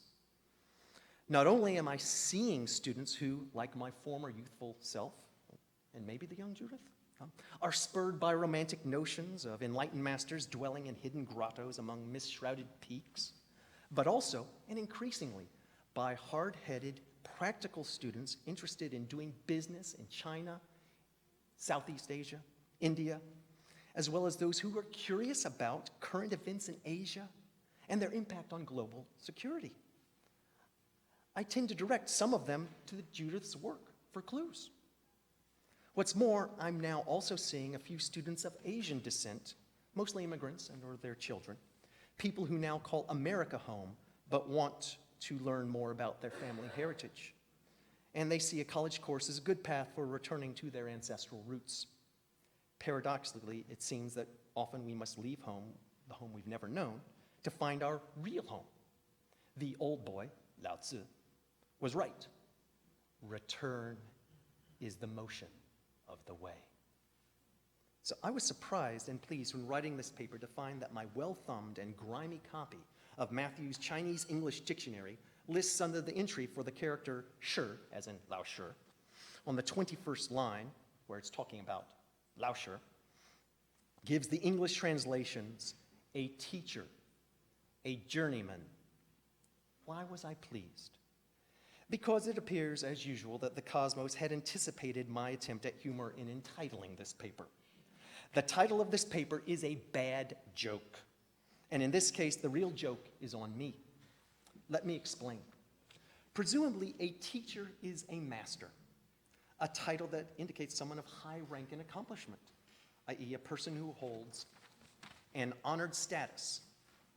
Yet according to the traditions of the medieval European trade guilds, a journeyman hasn't reached that point. Moreover, as that indubitable font of wisdom, Wikipedia, puts it, a journeyman is an individual who has completed an apprenticeship and is fully educated in a trade or craft, but not yet a master.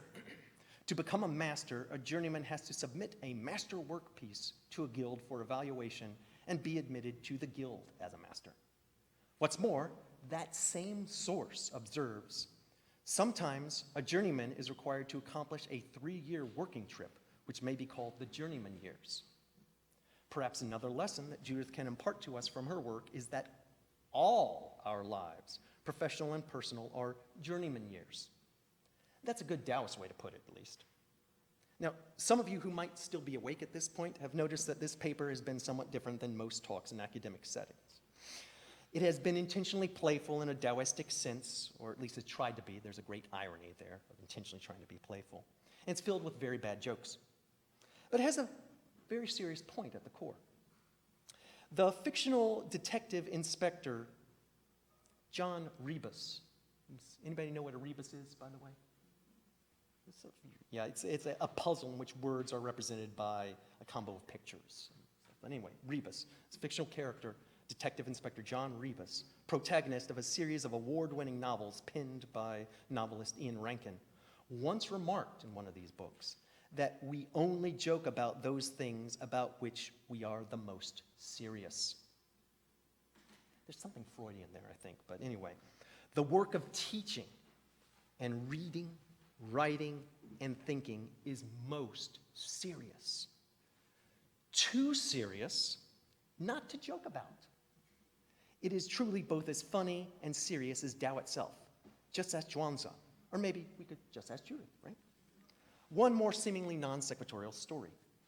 When I was trying to think of something insightful or clever to put in this talk in hopes of wrapping it up, I stopped typing and just sat still, resting the warm mug of green tea I was drinking against my lower abdomen. Now, some of you may know that this area, about where my belt buckle is roughly, in traditional Chinese medicine is called the lower dantian.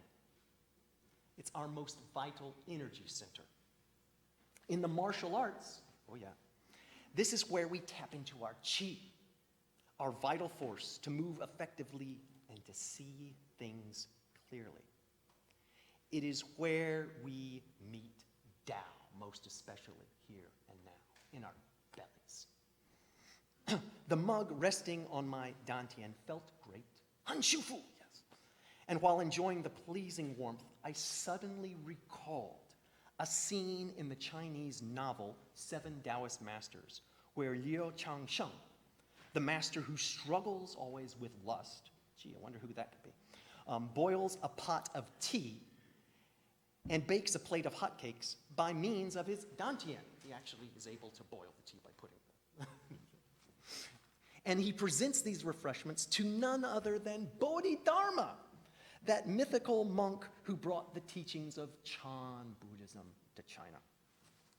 Seven Taoist Masters is a great book, lots of fun, and it can provoke some amazing insights.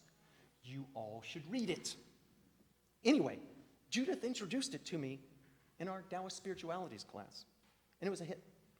I have used it from time to time with my own students, and those among them who appreciate a good yarn love it. So there you have it. Let me close by underscoring this point in my own clumsily playful way. Science fiction nerds, any of them here? No? A few, okay, well, me anyway. Science fiction nerds such as myself might recall that in that truly terrible 1991 film, Star Trek VI, The Undiscovered Country, Spock, played by the late, great Leonard Nimoy, this is the real Spock, not that namby-pamby Zachary Quinto guy, the real Spock, tells that ever-impetuous cosmic horn dog, Kirk, William Shatner, okay, not Chris Pines, William Shatner, real Leonard Nimoy Spock telling real Kirk Shatner, an ancient Vulcan proverb. Let's see if I can channel it. Only Nixon could go to China.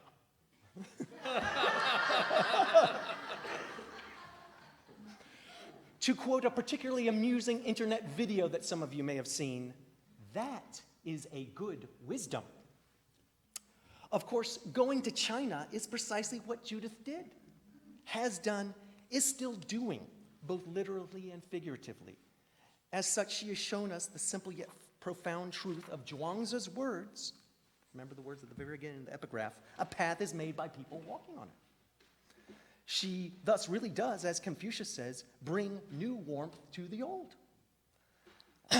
Those two epigraphs, see? Bring it all back home there. Among her many other admirable qualities, I would say that in the end, this above all else is what makes Judith a great and venerable teacher. Her living example of a faithful, scholarly life that is clear, modest, diligent, generous, and compelling. Her example has enabled her colleagues, students, and motley fellow travelers to follow in her footsteps and even to strike out on our own. And on that bombshell, Judith, in my very bad Chinese, Berling Lao Shi, Wo Shi Shui Sheng, Ni Shi Lao Shi, Ni Shi Han Hao de Lao Shi, Han Han Han Hao de Ren. Xie xie. Done.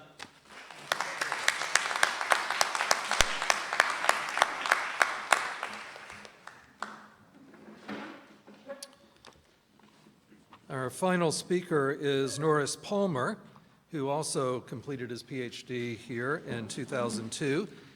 Nori now teaches at St. Mary's College of California in Moraga, and his presentation is entitled Binocularity, Perspecacity, and Interstitiality, Terra, Firma, Amidst the Ice Floe.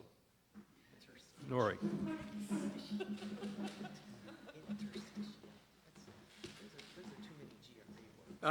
After John's paper, I think it's appropriate for us to take a quick seventh inning stretch. If you would, please just stand up. You know, I was going to do that before I Yeah. While you're standing up, I would ask some of you to note that depending on where you're seated or standing, you may see flames coming from my head. I noticed this yesterday, that some people seem to have been touched by the Holy Spirit. Sit down as you will. I just want to say that I do not take this as a sign that I alone have been touched by the hand of God, but rather that it speaks to the larger point of my paper, which is the perspective that we bring determines what we see. So I also want to thank Bonnie Howe for her thoroughgoing analysis of metaphor yesterday. I thought it was a wonderful way for us to think about how the language we use shapes the kind of spaces we create. And the kind of space I create today is one that is it's a spatial metaphor or analogy using terra firma. I also want to say that I'm a part of the 3%. I'm not a part of the 1% or the 99%, but I'm one of the 33 who had the good fortune to have his dissertation directed by Judith, and I count myself tremendously blessed. I also was selected to be the opening copy editor or the founding copy editor for Teaching Theology of Religion, and though she left it after a couple of years, I continued on for 10 years and learned a great deal about academic writing in the process. Also had opportunity to teach a course on a Newhall Fellowship on cross-cultural spirituality with Bhikshu Heng Shur. What I'm doing today is a very, very thin slice of what I think is a larger concern within interreligious dialogue or religious pluralism or what we might think about as interdisciplinary studies. I'm looking at a very small thing. So rather than realize that this is the whole shooting match, this is just an ongoing concern that I've had for a very long time. You'll note here, perspicacity is spelled with an I, and in your bulletin it's spelled with an E. That's the echo. The E is an echo of an earlier title in which I thought about calling it Binocularity, Perspectivalism, and Interstitiality. Perspectivalism is a term I first heard back in the middle 80s when I had good fortune to sit in a class with Herman Waichin and Surjit Singh looking at the fourth gospel and the Bhagavad Gita. And Dr. Singh introduced me to this idea of perspectivalism. But I realized that perspectivalism is simply really subsumed by these two other titles, binocularity and interstitiality, because those determine our perspective. And so perspicacity is a better term, and we'll go with that. So I want to thank the organizers of this panel in these 2 days. It has been a wonderful honor to be here and to celebrate the work of Dr. Judith Berling. As others have said, she is a wonderfully graceful and grace-filled presence. She's an outstanding mentor and a brave scholar, and she reaches beyond the normal confines to help bring understanding to us in new ways. In very tangible ways, as John just mentioned, my life as a scholar and as a professor at St. Mary's College these last 18 years is a direct result of Judith's guiding hand. I'm deeply grateful to her for her willingness to mentor me into the academy and to model what it means to be a thoughtful scholar about matters of consequence. I entered the GTU as a student interested in comparative ontology. I wanted to drill down to the absolute truth of things and then compare one system with another. I entered at a time when we were not even inter-area studies. We were non-area studies. We were defined by our negation. We became inter-area studies on our way to becoming interdisciplinary studies. I've been deeply impacted by my time with Judith and all persons here at the GTU and am profoundly grateful for that opportunity. The larger context of the scholarly projects that I've undertaken since my time here have really been involved with understanding across disciplines, religious and cultural categories, and nearly everything I've produced really is a reflection of the vigorous conversations and inspiring moments that I've had with Judith, facilitated either in class, over coffee, or a glass of wine. I was not a member of the Dim Sum Club. The present paper is very much a reflection, a first draft, about a very small section of a much larger project that's waiting in the wings. The project concerns mapping the models of interreligious dialogue and religious pluralism, together with the ways in which those models change how we can and do think about the religions that are in dialogue or in encounter. What does it mean to think across these differences? The title of my paper, Binocularity, Perspecacity, and Interstitiality, Terra, Firma, Amidst the Ice Floe, is a reflection of some of the things that I've learned at Judith's knee, or more appropriately, it really is the sharp point of her questions for me to think more deeply about the kinds of concerns that attend interdisciplinary analysis. I'll say a bit more about each of these aspects as we work through the paper, and we'll go through them somewhat in order. But first, let me say that virtually everything I've done in my life to this point has been seeking to establish solid epistemological ground amidst the shifting flows of the present age, one which seems to drift ever so more so toward the direction of relativism. And just for the record, I'm not railing against relativism in favor of some repristinated positivism, and I'll state very clearly that this is the beginning of a paper that is a constructive and speculative effort, and I hope I will hear from all of you who have a greater perspective on these things, ways in which I can improve it. You'll note that perspicacity is placed in between binocularity and interstitiality. It is my contention that perspicacity, which is the quality of having ready insight into things, is realized in the space, there's the metaphor, the space between binocularity, that which is understanding derived from disciplinary and interdisciplinary perspectives, between binocularity and interstitiality. Interstitiality is an understanding arising by examination of the interstitial spaces created directly or as a byproduct of study, engagement, or encounter. It seems to me that the present epistemological age is one characterized by a lack of solid ground. The moment one steps from one's own religious commitment or culture, which is a virtual continent of certainty, to meet the religion or culture of another, terra firma gives way not only to terra incognito, that veiled new land, but to territory that is more like the shifting flows of ice rather than the fixed continents of settled understanding that seemingly closed systems allow. Few, if any of us, have had the experience of standing on a floating sheet of relatively small ice, trying to gain momentum forward by pushing, say with a long pole, against another floating sheet of ice. The problem, as you can readily imagine, is that nothing solid is found to push against. Push hard to launch yourself forward, and the sheet against which you push simply slips away on the water's surface, leaving you with little, if any, real progress. It's a bit like being on roller skate or ice skates and pushing your friend forward. At the same point, you are pushed backwards at roughly the same rate, left with little forward momentum. In an age seemingly bereft of objectivity, there seems to be no terra firma against which to push, save perhaps revelation. The difficulty with revelation, of course, is that in the final analysis, number one, it's tied to context, and number two, it proceeds by faith. That is, in the first case, Christian revelation is not Hindu Sanatana Dharma, and neither are Buddhist wisdom. And the warrants for either's validity are peculiar, if not unique, to each tradition from which they come. Their authority rises from realms which are beyond our capacity to examine them. The finite is in no position to deal or test with the infinite. When considering interreligious encounter, revelations from an unmoved mover lack sufficient standing in at least some of the multiple camps of encounter to provide the kind of solid ground needed for thoughtful understanding. It would seem that there is nothing solid against which to push. The modern age provides no terra firma from which to leverage understanding, and this is especially true when we step outside of our own closed systems to encounter another such closed system. Even Archimedes recognized that the difficulty with trying to move worlds in their entirety is finding a spot beyond that world on which to plant a fulcrum for the lever to do its work. Entering other worlds defined by their own ontological structures means that our own solid ground slips out from under us at the very moment we try to test the ground of another.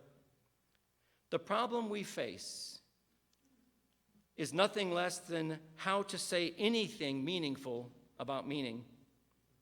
In its least thoughtful form, often popular with my undergraduate students at the start but not the end of the term, is the kind of free-for-all postmodern relativism that births so many self-cannibalizing projects in which the hyper-awareness of one's own contingency repeatedly eats away at all epistemological certainty. In such cases, knowledge is overdetermined by the absolute lack of solid ground. No axis mundi orients the world as any stake in the ground is as good as any other stake in the ground. Every periphery is a center, and every center is also a periphery. While such radical decentering has provided a much-needed interrogation of the dominant meta-narratives and a deeper appreciation of the degree to which all-knowing is perspectival, it has also sidelined the exclamation point in favor of the ellipsis, producing the provisional only in place of the conclusive. Additionally, it often leads to the conclusion that all religions are really the same and it doesn't much matter which one you follow as long as you follow something. It's my sense that whenever folks approach things this way, they overestimate the transcendent unity of religion at the expense of the historical contingency. Perhaps more egregious, however, is the smorgasbord approach, where one simply samples the most appealing aspects of multiple religions and leaves the less appetizing, but likely more nutritious aspects at the buffet counter for other persons to encounter. This kind of selective appropriation makes me think of that popular metaphor for religious pluralism, that of the fruit salad with the multiple and distinct religious voices adding their own unique flavors.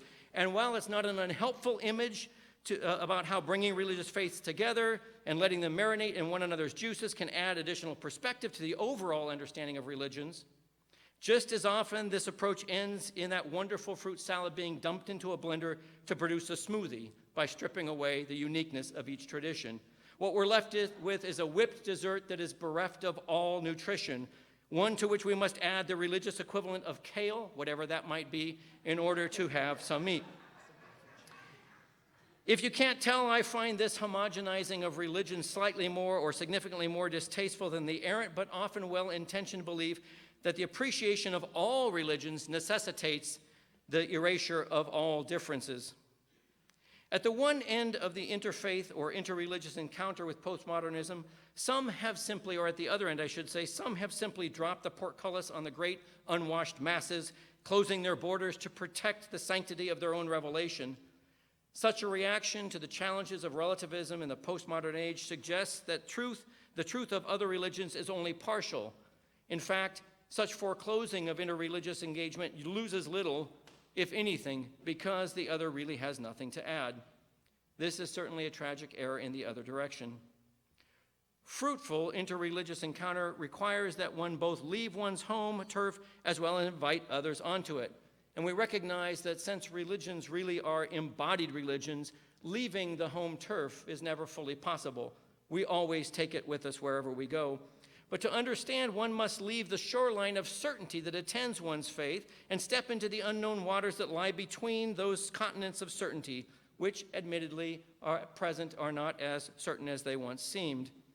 To integrate understanding of another's religious or cultural perspective with one's own, one must live in those waters long enough to discover something solid against which to push. Judith's long and distinguished career demonstrates clearly that it is possible to find terra firma amidst the ice floe. As I examine her legacy and reflect on how it has shaped and continues to shape the larger field and my own scholarship as well, 2 points stand out. The first is that interreligious work must proceed with the same care and level of scrutiny with which one approaches interdisciplinary study, and that in many ways, in many important ways, it is similar to such study. The second point is that the relation of self to other, of subject to object, is a constructed one, and attention to this space between these self and other, or subject and object, contributes significantly to a solid understanding of another's religion, and the way in which another might understand us. At last, we turn to the first term in our paper, binocularity. Binocularity is the ability to focus on an object with both eyes and create a single stereoscopic image. The ability to focus on an object with both eyes and create a single stereoscopic image. We know, of course, from our daily lived experience that not only does binocularity make depth perception possible, it also allows us to gain a wider field of vision overall. Additionally, the distance between the lenses allows us to see from multiple perspectives, which sometimes means that some portion of the object of study which may have been hidden from one lens can be seen by another. Simply close one eye and shift, and you get that sense of new perspective. The analogy here is evident. Two disciplines at some remove from one another provide a more complete picture of the object with greater depth and fewer occlusions than one alone is able to achieve. A single disciplinary approach will examine the subject in terms only acceptable to that discipline. Hear this again. A single disciplinary approach will examine the subject in terms only acceptable to that discipline. That is, it produces knowledge and makes conclusions consistent with the warrants underwriting that particular discipline. It examines what it can examine, given what counts as evidence according to that disciplinary perspective. In essence, the discipline determines the kinds of facts that will be noticed and subsequently recorded, as well as the kinds of conclusions that will, indeed can, be drawn about the object of study. While a second disciplinary perspective won't cover every lacuna left by the first, it will cover some blind spots and provide a greater depth of understanding in those areas already covered. In this sense, there is a summative quality to multiple disciplinarity. Additional insight, otherwise blind to simply one lens, is gained. The dual perspective, though, must, of course, be fused into a single stereoscopic image if the work is to be interdisciplinary rather than simply multidisciplinary. And with that fusing, one is faced with not simply complementary assessments about the nature of things, but at times conflicting ones as well. Integrating multiple disciplines requires consideration of additional and likely conflicting warrants. What drives, or at least is acceptable to, the philosophy of religion may stand in stark contrast to the forms of knowledge acceptable to, say, the anthropology of religion, the two areas in which I read and work most frequently.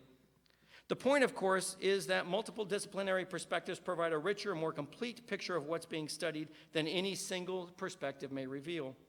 There's great benefit in binocularity, though the fusion of multiple perspectives is not always as easy as it may sound. How ought one to consider competing, let alone contradictory, claims arising from the differing underlying assumptions of the disciplines involved?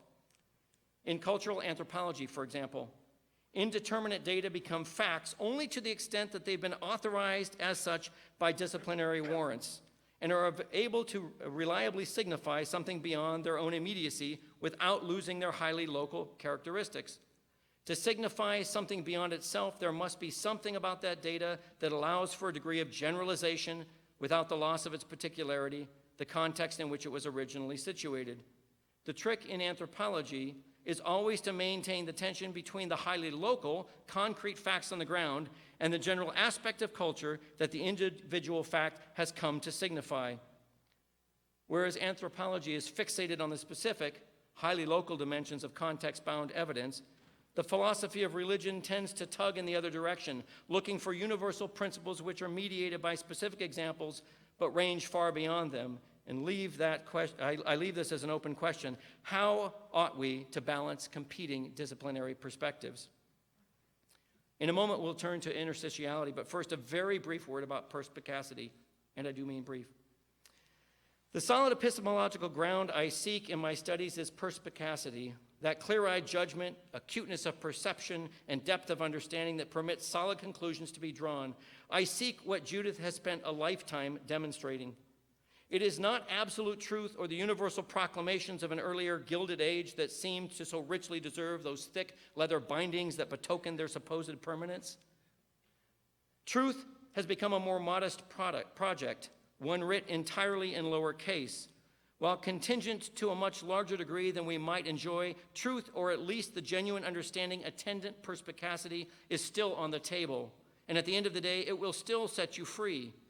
It is my contention, and I think Judith's experiences bear this out, that perspicacity in relation to interreligious understanding arises somewhere between binocularity and interstitiality, between those disciplines applied in interdisciplinary study, between the self and the other, the subject and the object. In relation to interreligious work, it is amidst the shifting flows that our best judgments arise. I do not believe that the best judgments or our most profound conclusions from them are ever sufficient to pin down the four corners of truth, as it were. Such certainty is reserved, as mentioned above, for revelation alone, that knowledge which is present within but not subject to the vagaries of space-time. It is on such sound judgments, rather than truth with a capital T, that interreligious faith or interreligious work best proceeds. While such terra firma does not bear the absolutist stamp of an earlier positivist age, it does permit fruitful investigation. The ground upon which religions meet one another, where genuine difference doesn't simply collapse into a higher unity favored by some, is constructed by respecting the basic ontology of each religion. Perspicacity, then, is not concerned with truth as much as providing thoughtful insight into meaning. And now, interstitiality. We find that the interstitial is the space between structures or objects, like that between cells, or in the world of art, works that fall between the normally accepted genres, or in relation to time, a period marked out not in terms of its own duration, but by the fact that it falls between two events. It is the space between, one defined not by the virtue of its inherent properties, but one that is demarcated by the borders of surrounding structures. The interstitial is terrain created by the boundary of other things. It does not have its own identity except in relation to those other things. In this context, I take the interstitial to refer to two things. First, it is the space created by establishing a relationship between subject and object, as is the case when we study something. And second, it is the space created when one establishes a relationship of the self with other, as occurs in interreligious encounters. And in both cases, we recognize that subject, object, self, and other are constructed realities and cohere as bounded entities only to the degree to which the particular hermeneutical lens used to hold them in place keeps them in place. In the first case, the interstitial is that space in the multi, inter, or transdisciplinary study that metaphorically lies between the disciplines. This space between is a result of differences between the multiple disciplinary strictures, those rules and regulations of how one might appropriately proceed within a discipline, which respectively authorize various bits of data to become evidence in the service of larger arguments about the nature of things. Disciplinary warrants tease out particular attributes of otherwise indeterminate data, and in doing so create facts that get pressed into service as evidence for particular interpretation of an object being studied, whether that be the various propositional statements of a tradition, the practices of an adherent, or apples and oranges, something about which we know them to be very different. The point is, disciplinary mandates, the way in which disciplines proceed in the world, these mandates shape the data in particular ways, and they authorize particular ends. And while disciplinary approaches certainly seek to do justice to the object of study, Gadamer was correct. Truth, or certainly meaning, arrives by means of method, if not wholly, then significantly so. In this sense, objects of study are remade in the image and likeness of those disciplinary warrants by which they are scrutinized. Knowledge that doesn't conform to the disciplines may never form at all.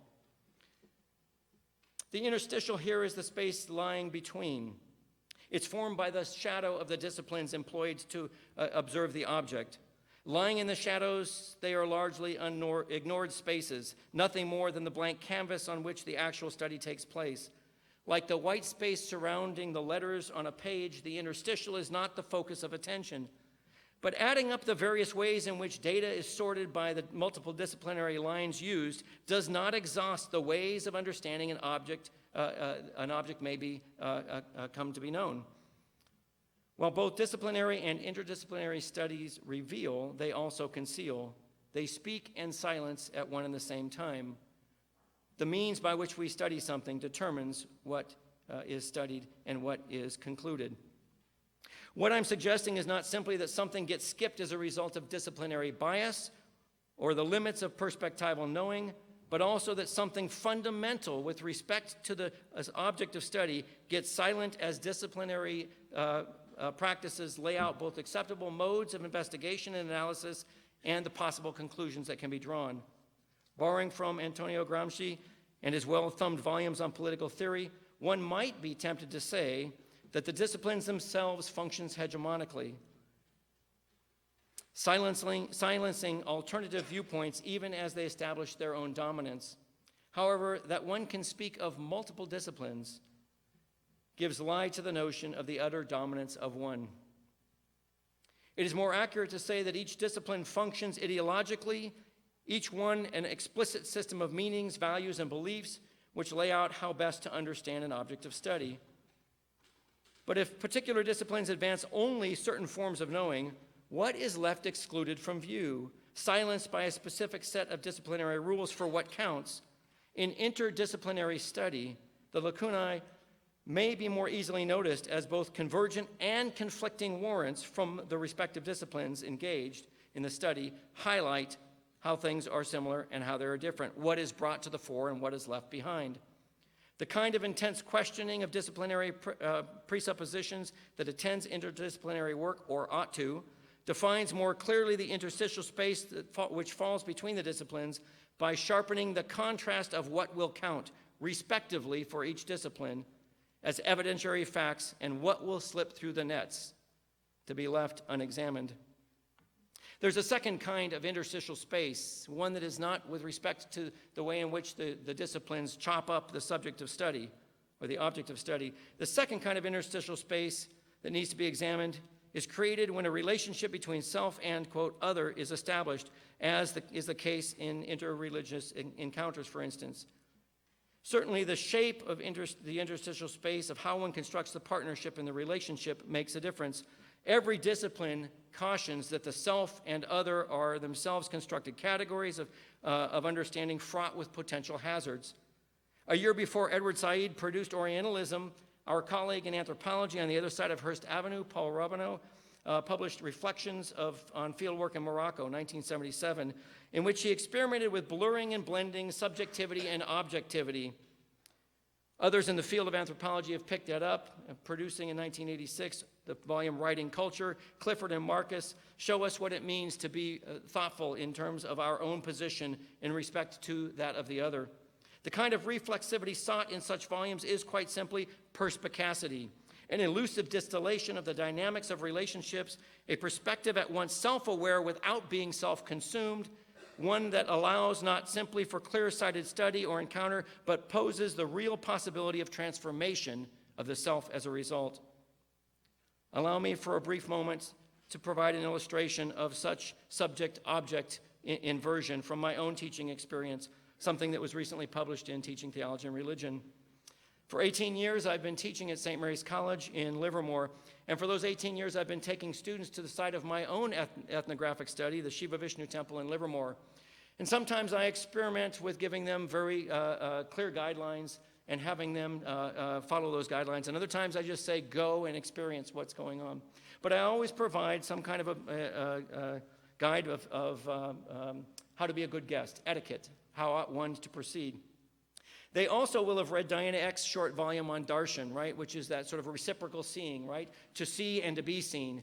And the truth of the matter is, to skip through these pages quickly, as my interstitial space between the last paper and the next response is shrinking, to skip through it quickly is to say simply that when they go to the Shiva Vishnu temple, they have a profound experience of seeing the exotic in the midst of the well-known territory. If you've not been out there, it's a temple primarily in the South Asian style. It was built from the ground up. The ground was blessed for this purpose, right? But it's in the midst of 1980s tract housing, and the contrast is jarring. And so what the students generally see is they see an exotic other in the midst of, against the background of a familiar American landscape. And so what they go and see is the exotic other. They never have a sense of being seen themselves. The students see it as unquestioned familiarity, this exotic against the background of unquestioned familiarity. Since 2006, every other year, I've been taking 20 students to India for 30 days at a time during the month of January. We usually travel somewhere around 6,000 miles. It's an invigorating trip. 2013, John joined to bring a specialist in Buddhism, and we had a rollicking good time. Quite unexpectedly, we made a side stop at the suggestion of our guide while we were in Rajasthan, to stop at the Karni Mata temple in Deshnuk, which is in northern Rajasthan, in the northern part of the country. And it's a temple that's dedicated to a 14th century female sage who is worshipped as the incarnation of the goddess Durga. The temple's famous for its rats, which scurry around on the floor. They're said to be the reincarnations of Karni Mata's clansmen, and for this reason, they are esteemed as gods. Every student, save one muscle-bound male, got off the bus to experience this. I have to say that it's clear that it's a touristic sort of experience as well, because there's a brightly colored sign in both Hindi and English that says, "Is this the eighth wonder of the world?" Right? And so it's clearly there's a touristic impulse here. It is an exotic experience, all that we're familiar with, right? But the impact perhaps was intensified by the traditional temple stricture that you remove your shoes. But of course, the blessing is if a rat runs across your feet, you're particularly blessed. And if it happens to be a brown rat, you're even more blessed. Most of the students were a bit shaken up by this, not simply by the rats, but more particularly by the fact that they're familiar with the idea of karma and reincarnation, and they can appreciate that sort of upwardly mobile trend of moving to ever higher stages of truth. But for them, some of them were a bit shaken by this. It's not the only time students have been shaken by something that they've encountered in India. Moments of jarring crisis or significant pause have occurred while we had to experience the purity codes of the Jain temples at Mount Abu, or when we took darshan of Sri Satya Sai Baba in Puttaparthi when he was still living, or waiting in line for 4 hours in the express queue, right, in Tirupati to see Sri Venkateswara, while 50 to 100,000 other persons waited 12 to 24 hours, or sitting under the Dalai Lama for teachings, or silently observing the cremations on the ghats of the Ganges, or dipping into the Ganges during Kumbh Mela. These brochure highlights, however, really serve as an opportunity for students' self-understanding to come to the fore. What happens is they begin to see themselves against a new norm. While India, or Hinduism, or however we want to coin the other, is especially there is especially an opportunity in an increasingly globalized world to find some mode of difference, some way of being that is beyond their usual everyday lived experience in the United States. While students go to the temple in Livermore and see some difference, they do not experience the difference in terms of their own being. There is an inversion of the subject and the object of study. One honor student who studied with me in 3 courses, including a month-long trip to India in January 2011, put it this way: "When I visited the temple in Livermore, I found I was spending all of my time taking notes of what I saw, the different symbols I recognized, the chants that I heard, etc. And I didn't have enough time or knowledge to let the experience sink in and allow myself to experience darshan. I was seeing, but I didn't feel like I was being seen. However, while I was in India, I was literally living in the religions and cultures of India every second of every day. I was able to not only study each religion, but I was able to become one of the devotees. I also felt like I was being studied more than I was studying the religions around me." Or from another bright student, "I feel like I've learned so much about myself on that trip, and it has given me even more to consider. My study of religion really did get turned back onto a study of myself, something that the temple at Livermore, I don't think, could ever have done. It was completely necessary to leave the U.S. culture and safety and become more absorbed in an unknown environment. What happens in these experiences, and it need not be a temple, it could be anything as simple as someone who may be asking for coins, or the number of cows on the street, or the seemingly suicidal pact that bus drivers have with one another. Whatever the case may be, that which is different provokes an analysis. Unless a student withdraws completely into herself or flatly rejects the viability of another religious or cultural perspective, her own worldview will necessarily be interrogated in light of the new norm in which she is immersed. If local site visits in the U.S. offer students opportunity to visit the strange amidst the familiar, one of the benefits of study abroad, one of the benefits of interreligious dialogue, is that the strange becomes the familiar, and we who are familiar become the strange. Let me conclude. While some students experience darshan as seeing, they rarely are seen until they go abroad.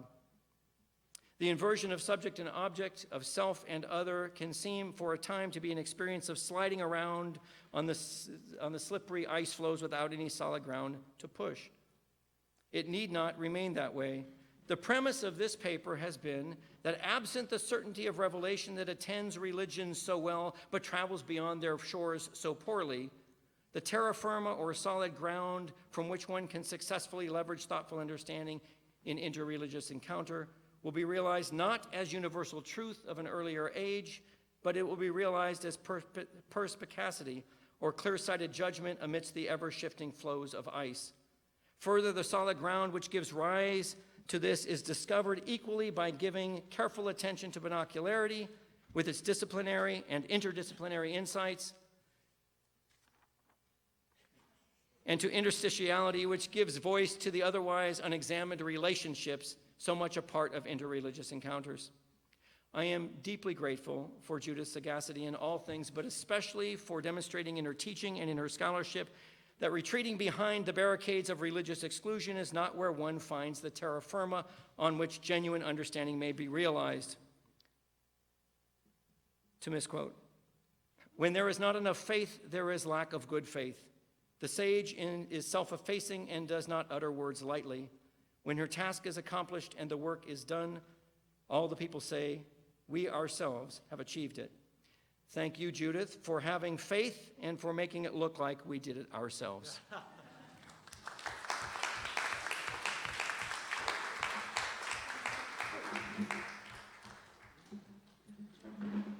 In the interest of time, we'll be moving ahead with the closing remarks, but first, let us thank our presenters. Thank you.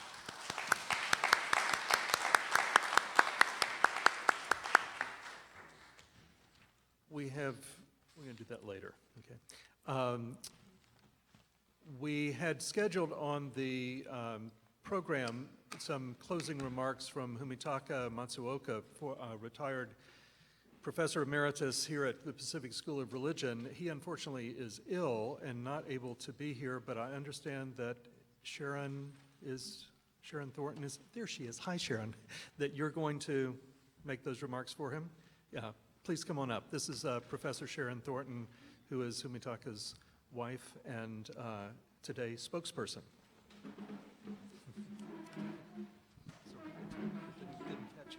Thank you.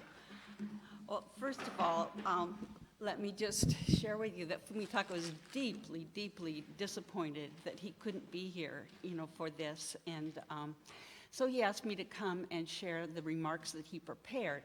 So I hope that I can deliver them with the kind of spirit in which he wrote them that convey to you, Judith, his deep respect, his appreciation and affection for you and your work.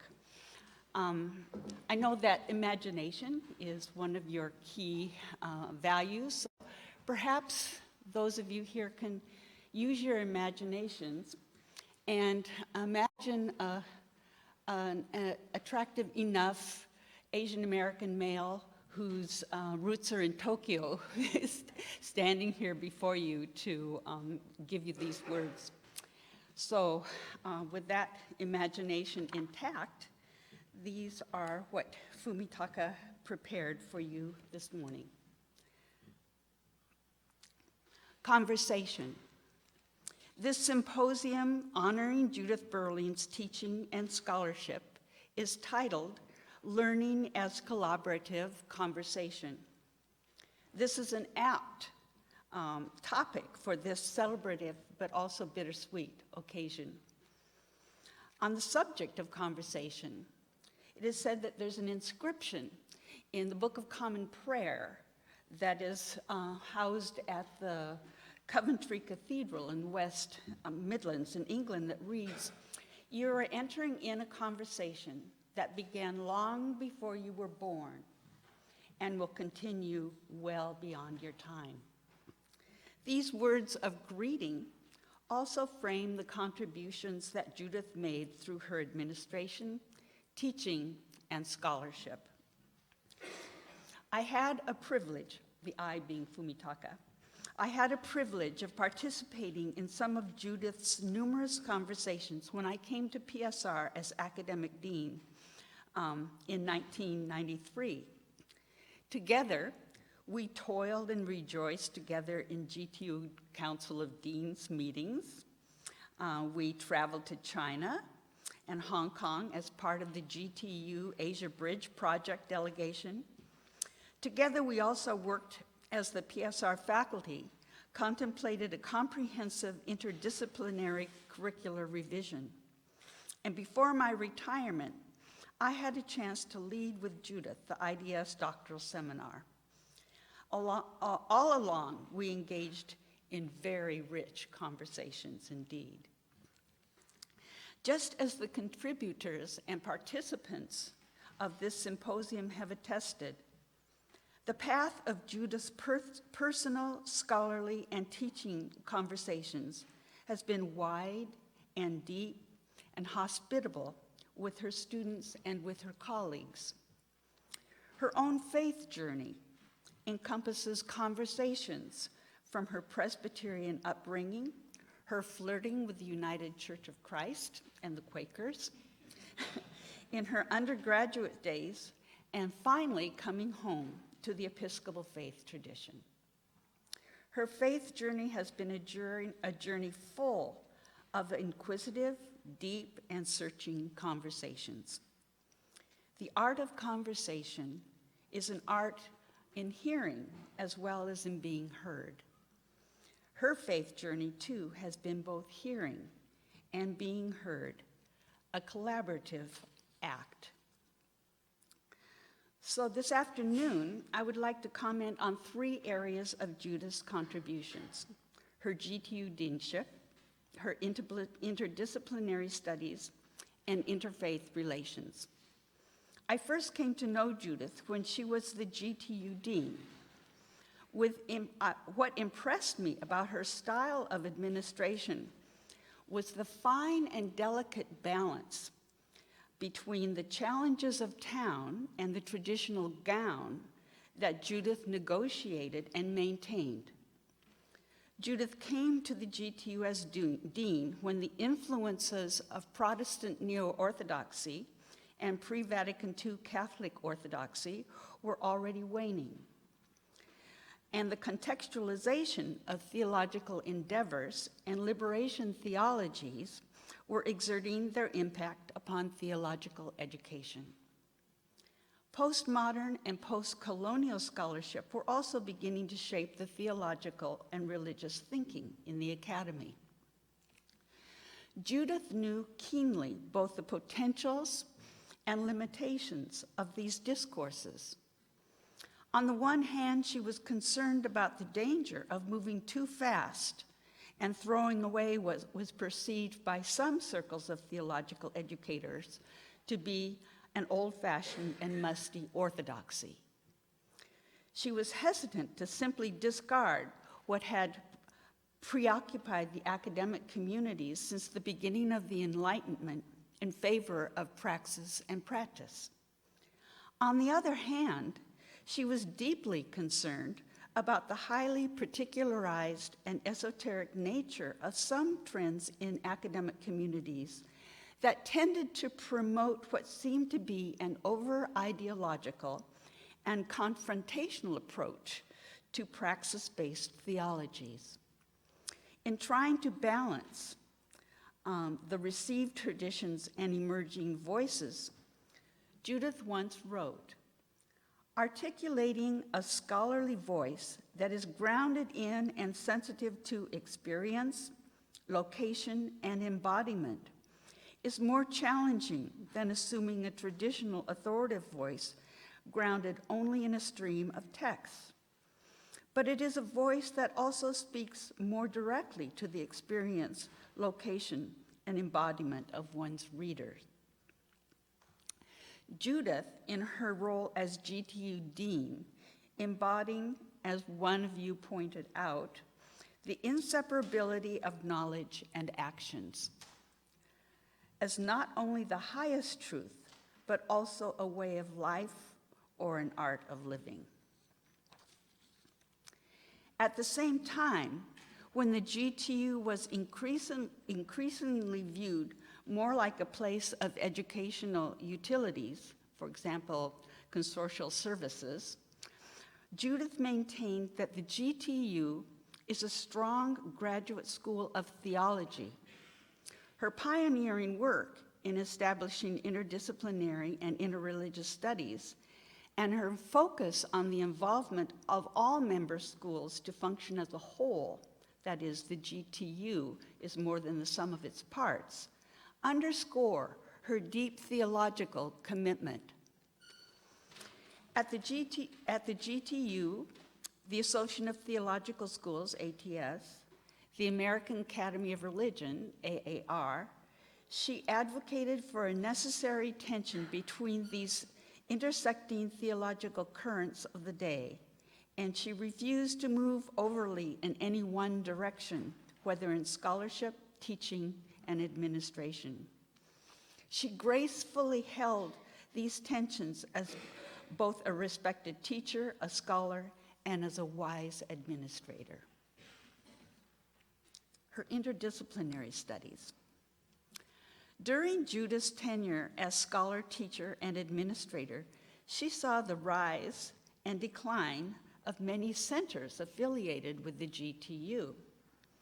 The Center of Women in Religion, CWR, now Women's Studies in Religion, WSR, the Center for Society and Ethics, the Center of Urban Black Studies, now the Black Church African Religious Studies Program, the Center for Pacific and Asian American Theology and Strategies, then of course the continuing and thriving Center for Jewish Studies, the Center for the Theology and Natural Sciences, the Center for the Arts and Religion and Education, and the Institute for Buddhist Studies, just to mention a few.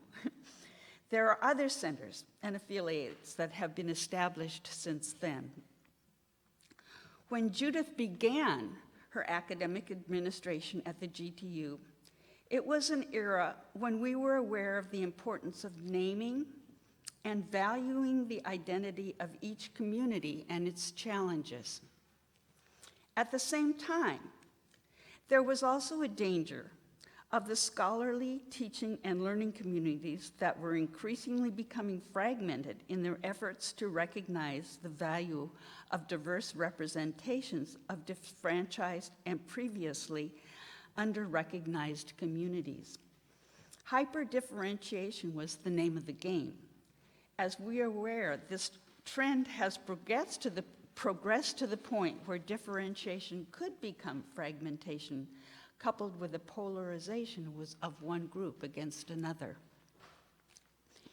In these prevailing currents in theological education here at the GTU and elsewhere, Judith early on noticed and responded to the need to bring each constituency into a set of intersectional, interdisciplinary relationships. Thus came to existence the area of study in the GTU called interdisciplinary studies. The birth of IDS was not without controversy. Sometimes we heard the voices that said that each discipline is already interdisciplinary, so why do we need another area? But Judith knew that IDS is not just the creation of another discipline. As she put it, IDS is student-centered collaborative learning that is a liberating mode of learning and teaching. IDS and its seminar in particular became an opportunity to develop, in her words, the art of providing encouragement to students in terms of their own goals, aspirations, and distinctive voices and talents. One of you in your presentation pointed out very accurately that the purpose of interdisciplinary studies is, quote, to cultivate in ourselves an art of living in a multidimensional, complex world. I believe those of us who benefited from this style of learning and teaching here in the GTU would attest to Judith's contributions. Now, interfaith relations. Judith is not afraid to think beyond her own formation in Christianity. She is willing to embrace the plurality of ultimate concerns, while deeply anchored in her own faith community. She is not afraid of meeting people of other faith communities. She does not stand in the often unspoken bias of the centrality of the Christian faith in order to relate to the people of other faith communities. I remember Judith and her ease and zest in relating to various folks in China when I was accompanying the GTU delegation a couple times. What was most revealing was her posture at the dinner table. She loves Chinese food, and she talked with whoever was near her. In the course of the dinner, she splashed food all over her dress. But she didn't care. That particular moment was so important that she was oblivious to what was happening with her dress. She exhibited deep respect and care for those who come from outside her immediate formation and community. To put this posture of respect and care in an epistemological framework of interfaith and intercultural relationship for Judith, what we need to know is that the ultimate concern for each faith community and people cannot be easily wrapped up into a unified whole. Ultimate concerns are indeed plural and messy. Reality is multiple, fragile, interconnecting or interacting, not singular, neat, and imposing, as some scholars are conditioned to assume. For those who have been uncritically conditioned by the notion of e pluribus unum, unity and diversity, this multiplicity of reality is an uncomfortable worldview. In interfaith conversations and relationships, we are called to live in this discomfort, in a sense, in exile, not being at home in our own home, as Theodore Adorno put it. Through her teaching and scholarship, and through her example of living, Judith reminds us, as one of you also noted in your presentation, that we live in this state of disease. In this state, we are changed by the experience and come away with new wisdom and awareness, moved to prayer and action. This is an important lesson for the unspoken epistemologically based monotheistic belief systems.